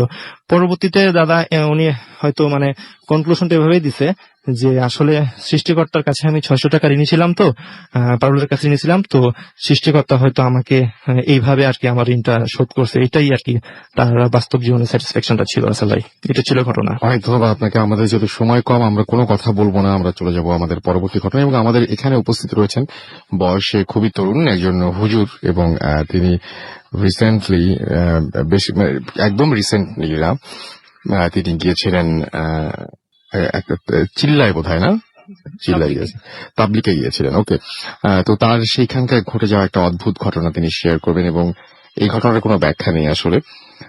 আমি তাকে খোঁজ নিতে বললাম, আরো বুজুর্গ কোনো ব্যক্তির কাছ থেকে জানতে বললাম, এবং এটার কোনো সমাধান পাইনি আমিও। খুবই অদ্ভুত ধরনের ঘটনা, আপনি শুনেই দেখুন আপনারা, এবং আশা করছি আপনাদের ভালো লাগবে। তার নামটা বলে প্লিজ আপনার ঘটনাটা শুরু করবেন। থ্যাংক ইউ রাসেল ভাই। হ্যালো লিসেনার্স, আসসালামু আলাইকুম। আমার নাম মোহাম্মদ নুরে আলম সিদ্দিকী। আমি আসছি শেরেবাংলা কৃষি বিশ্ববিদ্যালয় থেকে। এখন আমি যে ঘটনাটি শেয়ার করব এটি আমার বাস্তব লাইফে ঘটা। আমার অনার্স কমপ্লিট হয় সিলেট এগ্রিকালচার ইউনিভার্সিটি থেকে। যখন আমার অনার্স কমপ্লিট হওয়ার পরেই, তখন এটা জুনের দিকে 2012 জুন, আমি যে 3 চিল্লায় বের হওয়ার জন্য বের হই। যে 3 চিল্লাটা এরকম ভাবে 120 দিন হয়ে থাকে, 40 দিন করে 3 ধাপে লাগাইতে হয়। এই প্রথম 40 দিন আমাকে যেতে হয় নোয়াখালীর সদরের দাঁতপুর ইউনিয়নে। ওই দাঁতপুর ইউনিয়নের গ্রাম হওয়ার কারণে ওই রোখে মসজিদগুলো এরকম খুব ছোট ছোট ছিল, এবং ছোট মসজিদ এবং মসজিদের চতুর্পাশে প্রচুর গাছপালা ছিল, এবং মনে হতো যে একটা জঙ্গলের পরিবেশ এরকম মনে হতো। এবং প্রত্যেকটা মসজিদের পাশে কবরস্থান ছিল, মসজিদের এরকম লোকেশন ছিল। তো আমরা যে প্রথম কিছুদিন সময় লাগানোর পরে ভাবেই কাটছিল, কিন্তু একটা মসজিদে যখন যাই, ওই মসজিদের যে প্রথম দিন আমরা আমাদের সময় খুব ভালো কাটে। যখন রাত্র হয়, মসজিদ ছোট হওয়ার কারণে সবাই আমরা মসজিদের ভিতরে শুইতে পারিনি। এজন্য আমরা কয়েকজন সাথী ভাই মসজিদের বারান্দায় শোয়ার প্রস্তুতি নিই এবং শুয়ে যাই। সবাই যখন ঘুমিয়ে যায়, তখন রাত প্রায় 2:30 বা 3টার দিকে আমার হঠাৎ ঘুম ভেঙে যায়। ঘুম ভেঙে যাওয়ার কারণে একটু বিছনা থেকে একটু বসলাম। হঠাৎ একটু মসজিদের ভিতরের দিকে যখন লক্ষ্য করলাম, দেখলাম যে কে যেন নামাজ পড়তেছে। তখন চিন্তা করলাম কোন সাথী ভাই মনে হয় নামাজ পড়তেছে। এই জিনিসটা বেশি তোয়াক্কা না করে আমি আবার ঘুমিয়ে যাই। ঠিক এইভাবে আমার প্রথম দিন কাটলো। দ্বিতীয় দিন আমরা সব আমল টামল শেষ করে যখন রাত্রে আবার ঘুমাই, ঠিক ওই সময় আমার আবার কেন জানি ঘুম ভেঙে যায়। ঘুম ভেঙে যাওয়ার কারণে আবার আমি যখন মসজিদের ভিতরের দিকে একটু লক্ষ্য করি, তখন দেখতে পাই যে গতকাল যে অবস্থা একটা লোককে ইবাদত করতে দেখতেছিলাম, নামাজ পড়তে দেখতেছিলাম, সেম সেই লোকটি আজকে ওইখানে নামাজ পড়তেছে। তখন আমি গতকাল ঘুমিয়ে যাই, কিন্তু আজকে আর ঘুমাইনি। আমি শোয়া থেকে উঠি, ওইটা দেখতে যাই যে কে লোকটি নামাজ পড়তেছে, এটা কি আমাদের কেউ সাথী না কোন মহল্লার লোক। তখন ভিতরে যাওয়ার পরে উনি নামাজ যখন একটু শেষ করলো, ওনাকে আমি জিজ্ঞাসা করলাম আপনি কে। তখন উনি আমার উত্তর না দিয়ে সরাসরি উল্টা আমাকে বলল, নুরে আলম তুমি কেমন আছো। মানে উনি আমার নাম নিয়ে আমাকে জিজ্ঞাসা করতেছে, নুরে আলম তুমি কেমন আছো। তখন আমি একটু অবাক হয়ে গেলাম, লোকটাকে আমি চিনি না জানি না, সে আমার নাম কি করে জানলো। তখন আমি উনাকে প্রশ্ন করবো, উনি আমার সাথে সাথে নামাজে দাঁড়িয়ে গেছে। তখন আমি চিন্তা করলাম উনি নামাজ শেষ করবে, এরপর উনাকে আমি জিজ্ঞাসা করবো। কিন্তু এত লম্বা নামাজ উনি শুরু করছে যে আমি ওনার নামাজ শেষ হওয়ার আগে আমি আবার ঘুমাই গেছি। ঠিক এইভাবে আমার দ্বিতীয় দিন কাটলো, কিন্তু মানে এই ঘটনা আমি আর কাউকে বলিও নাই। তখন তৃতীয় দিন আমি চিন্তা করতেছি, 2 দিন যখন আমার সাথে সাক্ষাৎ হয়েছে, তৃতীয় দিন অবশ্যই সাক্ষাৎ হইতে পারে। আমি তৃতীয় দিন আর রাত্রে ঘুমাই নাই, উনার অপেক্ষায় আমি অপেক্ষা করতেছিলাম। রাত যখন 2টা পার হয়েছে, প্রায় 2:30 বাজে, তখন ওই সময় দেখলাম সেম ওই ব্যক্তি নামাজ পড়তে মসজিদে আসছে। যখন উনি নামাজ শুরু করলো, কিছু নামাজ শেষ করার পরে ওনার কাছে গেলাম, যা জিজ্ঞাসা করতেছিলাম আপনি আমার নাম জানলেন কিভাবে। উনি আমার এই কথাটার উত্তর দিল না। তারপরে ওনাকে বললাম আপনি কে। তারপরে উনি ওনার পরিচয়টা দিল, ওনার নাম বলল, তারপর ওনার বাসা কোথায় এটা জিজ্ঞাসা করলাম। বললো যে মসজিদের পাশে যে বাজার, ওই বাজারের পাশেই, মানে ওনার বাসার লোকেশনটা বললো আর কি। উনি বলে উনি আবার ওনার নামাজ পড়া শুরু করে দিল। কারণ গ্রামে অনেক সময় দেখা যায় যে রাত্রে শেষে অনেকে তাহাজ্জুদ নামাজ পড়ার জন্য মসজিদের দিকে আসা থাকে, এটা হইতেই পারে। এই জিনিসটা আমি তোয়াক্কা না করে আমি আবার শুয়ে যাই। আমরা সাধারণত তাবলিগে গেলে 3 দিন এক মসজিদে থাকা হয়। 3 দিন এক মসজিদে থাকার কারণে 3 দিন হয়ে যাওয়ার কারণে আমরা ওই মসজিদ ত্যাগ করবো এরপরের দিন, মানে অন্য মসজিদে যাব।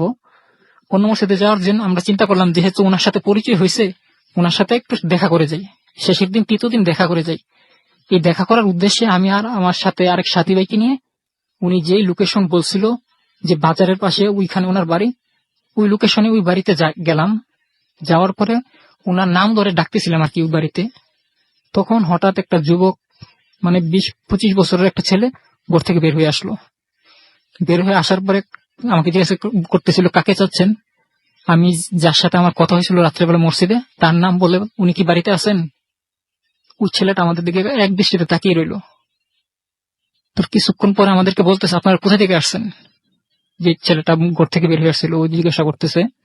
তখন আমরা বললাম আমরা তো আপনাদের এলাকাতে তাবলিগে আসছি, যে 3 দিন এখানে সময় লাগাইছি, আজকে চলে যাব। ওনার সাথে আমাদের মসজিদের রাত্রে কথা হয়েছে, এই জন্য আজকে চলে যাবো, যেহেতু ওনার সাথে দেখা করতে আসছি।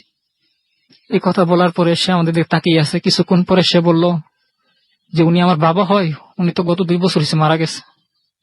এই কথাটা শোনার সাথে সাথে আমি অবাক হয়ে যাই। যার সাথে গতকাল রাত্রেও কথা বললাম, যার সাথে 3 দিন রাত্রে আমার দেখা হয়েছে, সে গত 2 বছর আগে মারা গেছে। তখন মানে কি ওই মসজিদ এরপর দিন আমরা চলে আসি, কিন্তু এই ঘটনাটা আমার এখনো দাগ কেটে যায়। রাসেল ভাই, এটাই ছিল আমার ঘটনা। আপনাকে অনেক ধন্যবাদ আপনার ঘটনার জন্য। আমরা পরবর্তী ঘটনায় যাব, তবে তার আগে আপনাদেরকে জানিয়ে দিই যে বেশ কিছু SMS অলরেডি আমাদের এখানে চলে এসেছে।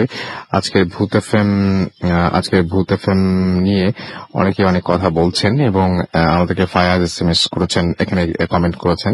তার কাছে কিছু হরর স্টোরি আছে, কিভাবে তিনি সেটা আমাদেরকে পাঠাতে পারেন। আমাদেরকে একবার নিয়মগুলো জানিয়ে দিয়ে আমাদের যদি SMS করতে চান তাহলে মোবাইলের মেসেজ অপশনে গিয়ে টাইপ করুন 40 FORTI 40 স্পেস দিয়ে লিখুন আপনার নাম, স্পেস দিয়ে আপনার মেসেজ পাঠিয়ে দিন 9840 নাম্বার। যদি আমাদের ইমেল পাঠাতে চান তাহলে আমাদের ইমেল অ্যাড্রেসটি হচ্ছে bhutfm@radiofurti.fm, which is bhwtfm@radiofort.fm। নাম, ঠিকানা এবং ফোন নাম্বার সহ আপনার জানা সেরা ঘটনাটি পাঠিয়ে দিন আমাদের কাছে। আপনারা যদি চান যে আমাদের সাথে ফেসবুকে কমিউনিকেট করবেন তাহলে আমাদের ফেসবুক অ্যাড্রেসটি হচ্ছে www.facebook.com/radiofurti। এখানে অনেক কমেন্ট দেখতে পাচ্ছি অলরেডি ফেসবুকে, এবং ঘটনা পাঠানোর ব্যাপারটা নিশ্চয়ই আপনি জেনে গেছেন অলরেডি। ফায়াজ আহমেদ আমাদেরকে এছাড়াও এখানে দেখতে পাচ্ছি কমেন্ট করেছেন অ্যালন বয় মুনশাদ, তিনি লিখেছেন ভয় লাগছে না। আমাদেরকে তানজিদুল মাওলা তানিন বলেছেন আমি চিটাগং যাচ্ছি আর ভূত এফএম শুনছি। আমাদেরকে এখানে কমেন্ট করেছেন আফিয়া সুলতানা আফি, কেমন আছেন? আমি সবসময় ভালো থাকি, সবসময় ভালো ধরেন। নাইম ইসলাম লিখেছেন আই লাভ ভূত এফএম। এছাড়া আমাদেরকে SMS এখানে কমেন্ট করেছেন দেখতে পাচ্ছি রাজকুমারী নদী লিখেছেন সাথে আছি। অর্থহীন আজিজ আমাদেরকে কমেন্ট করেছেন, এবং আমাদেরকে এখানে কমেন্ট করেছেন দেখতে পাচ্ছি ইন্টারন্যাশনাল ক্রিমিনাল তৌফিক আহমেদ আকাশ, সাজ্জাদ হোসেন রাজীব, তৌফিক রহমান, আচ্ছা সায়েম পার্থ, আব্দুল্লাহ আল বাকি আকাশ, তাজমুল শুভ, বাপ্পি হালদার সহ আরো অনেকে। আপনি যদি কমেন্ট করতে চান তাহলে তো আমি অ্যাড্রেসটি বলে দিয়েছি, সেখানে গিয়ে কমেন্ট করতে পারেন। SMS করেছেন অনেকেই, তমাল সদরঘাট থেকে আমাদের SMS করেছেন, বোরহান আমাদের SMS করেছেন অন্তরা শের বাংলা এগ্রিকালচারাল ইউনিভার্সিটি থেকে। আমাদেরকে শাকিল এছাড়াও SMS করেছেন আমাদেরকে MMH তানভীর, এছাড়াও মাহবুব আমাদেরকে SMS করেছেন, শরীফ আমাদের সিলেট থেকে SMS করেছেন সোহাগ রাজাবাজার থেকে। আমাদেরকে মেহেদি লাস্ট স্টোরিটা অনেক তার কাছে ভালো লেগেছে সেটা জানিয়েছেন। লাস্ট স্টোরির কোনো ব্যাখ্যা আসলে আমি পাই নাই এবং উনিও পান নাই। উনি যোগাযোগ করেছিলেন একজনের সাথে, কিন্তু তিনিও আসলে তেমন ভালো ব্যাখ্যা দিতে পারেননি। যাই হোক, আমরা ছোট্ট বিরতিতে যাবো এবং বিরতির পরে ফিরে আসবো আবারও। সুতরাং আমাদের সাথে থাকুন, কোথাও যাবেন না। স্টে টিউনড রেডিও ফুর্তি এন্ড ডোন্ট স্টপ দ্য ফুর্তি। Bhoot FM. The night comes alive.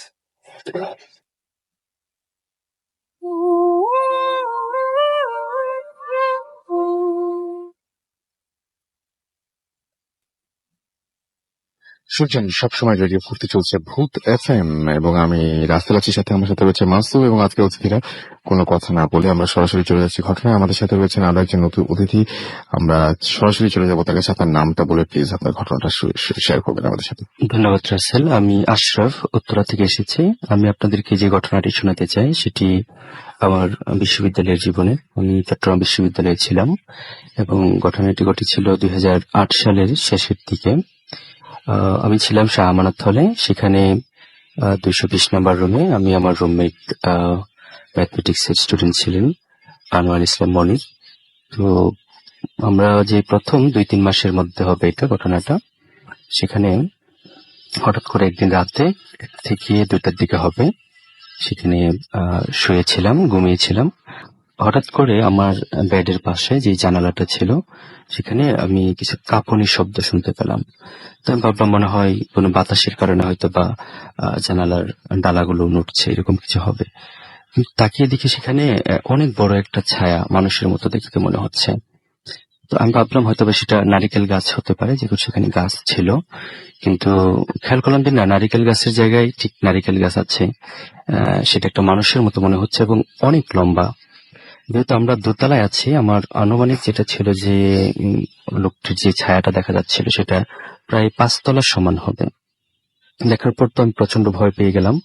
আমি শিওর হতে চাইলাম যে আমি কি আসলে স্বপ্ন দেখছি না বাস্তব দেখছি, কিন্তু অনুভূতি যখন যে মোটামুটি প্রখর, আমি বুঝতে পারলাম যে না, বাস্তবে আমি দেখছি। প্রচন্ড ভয় পাওয়ার পর আমি আমার চিৎকার দিলাম এবং রুমমেটকে বললাম যে মনির, আমি খুব ভয় পাচ্ছি।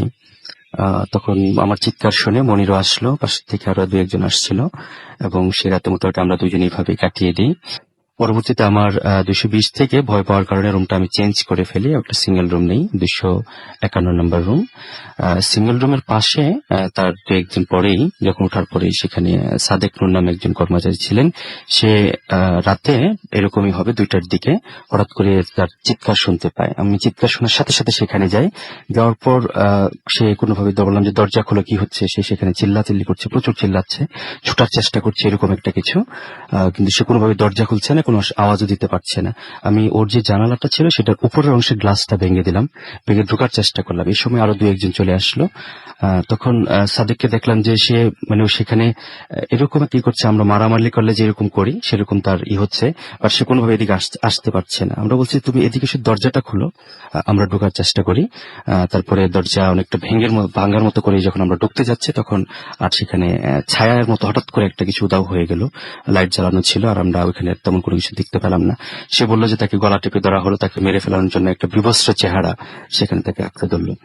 তো এই ঘটনা শোনার পর আমরা প্রচন্ড ভাবে ভয় পেয়ে যাই। আমরা বিশেষ করে আমি যেহেতু পাশের রুমে ছিলাম, ঠিক তার পরের রাতেই আমার পাশে ছিল ভুটানের একজন বড় ভাই মাস্টার্সের, তিনি এরকম রাতে শেষ রাতের দিকে হঠাৎ করে আবার চিৎকার শুরু করলেন। সেখানে আবার আমরা গেলাম, যাওয়ার পরে আরো 2-1 ছিলেন। ছেলে থাকার পরে দেখি যে সে একই কথা বললো যে আমাকে এরকম চেপে ধরেছে, এবং মজার বিষয় হচ্ছে এই সময় তার জানালার গ্লাসের কিছু অংশ ভাঙা পায়। সে বলছে যে আমার গ্লাসের এই অংশটা কখনোই ভাঙা ছিল না, কিন্তু হঠাৎ করে কিভাবে ভাঙলো আমরা আসলে বুঝতে পারছি না। সো সে বললো যে সেখানে আমি অনেক লম্বা একটা মানুষ দেখতে পাই যার মুখ থেকে কিছু আগুনের মতো বেরোচ্ছিল, সে আমাকে চেপে ধরলো এবং আমি মারাত্মক ভয় পেয়ে সেখানে চিৎকার করি। এরপর সেও পরের দিন থেকে চলে গেল, আমি সেখানে একমাত্র ব্যক্তি ছিলাম। কিন্তু সর্বশেষ ঘটনাটা ঘটে হচ্ছে তার 1 সপ্তাহ পরের দিকে হবে। আমি পড়ছিলাম সারা রাত জেগে, আবার একটা আমি বুদ্ধি করে একটা রেখেছিলাম, আমার কিছু নাম্বার স্পিড ডায়ালে রেখে দিয়েছিলাম যে কোনো সমস্যা হলে যেন তাৎক্ষণিক আমি ফোন করতে পারি। সো 2টা থেকে 2:30টার দিকে হবে, পড়াশোনা করছে, হঠাৎ জানালার দিকে তাকিয়ে দেখে আমাদের যারা শাহ আমানত হলে ছিলেন হয়তো অনেকে বুঝবেন যে দক্ষিণ ওই পাশে আপনার পশ্চিম পাশে আমাদের পাহাড় আছে। তো পাহাড় থেকে বিশাল লম্বা দেহের একটা মানুষ হেঁটে এদিকে আস্তে আস্তে আসছে। আরো মজার বিষয় হচ্ছে ওইখানে আমাদের বন কাঁঠাল বলে এরকম কিছু গাছ ছিল, সেখানে তাকে দিদি ওই গাছের ভিতর থেকে একজন মানুষ আসছে। প্রথমে আকৃতি ছোট হলেও আস্তে আস্তে আস্তে মানুষের আকৃতি অনেক বড় হয়ে গেল এবং তার মুখ থেকে এক ধরনের আলো বিচ্ছুরণ ঘটছে, এবং তার একটা পা হাঁটা মনে হচ্ছে আমাদের প্রায় 20 থেকে 30 মিটারের মতো হবে। সে এত দ্রুত গতিতে সামনে এগিয়ে আসছে। আমি দ্রুত স্পিড ডায়ালে আমার যে কল নাম্বার গুলো ছিল সেগুলোতে আমি কল ঢুকিয়ে দিই, এবং সে ওই ছায়াটা আস্তে আস্তে মসজিদ পর্যন্ত চলে আসে। তো সেখানে আসার পর আমরা বেশ একসাথে 4-5 জন মানুষের মতো হয়ে গেলাম, এবং সেখানে যে আমরা দেখছিলাম যে আসলে এই মুহূর্তে আমরা কি করতে পারি। আমরা অনেকটা এরকম লাঠি সুতো আমাদের হাতে ছিল বা পাথরের টুকরাও ছিল, যে মুহূর্তে আমরা হয়তো কিছু করতে হতে পারে। তো পরবর্তীতে এই ঘটনা ঘটার পর আমরা অনেক ভয় পেয়ে যাই, কিন্তু কয়েকজন আমাদেরকে বলছিল যে ঘটনা যাতে কোনোভাবেই ছাত্রদের মধ্যে না ছড়িয়ে যায়, তাহলে তাদের মধ্যে ভয় কাজ করবে, যার কারণে অনেক আর এই ঘটনাটা পরে ছড়ানো হয় নাই। তো সত্যিকারের এই ঘটনাটির মাধ্যমে আরো অনেক পরে ঘটনা ঘটেছে যেগুলো ওটার সাথে মিল ছিল, যেরকম এরকম দেখা গিয়েছে। তো যেটা বলবো যে ঘটনাটা আমরা ভীষণ ভয় পেয়েছিলাম, অনেক ছাত্র অনেক সময় ভয় পেয়ে ওইখান থেকে চলে গিয়েছিল। তো পরের অবস্থা আর আমার বিস্তারিত জানা নেই। এই ছিল আমার ঘটনাটি। আপনাকে অনেক ধন্যবাদ আপনার ঘটনার জন্য। আমরা একদম শেষ পর্যায়ে চলে এসেছি। যাবার আগে শুধু আমরা জানিয়ে দিতে পারি যে আমাদেরকে আপনারা অবশ্যই যারা SMS করছিলেন এতক্ষণ ধরে তাদেরকে অনেক অনেক অনেক অনেক ধন্যবাদ। যারা ফেসবুকে কমেন্ট করছিলেন তাদেরকে অনেক অনেক অনেক অনেক ধন্যবাদ।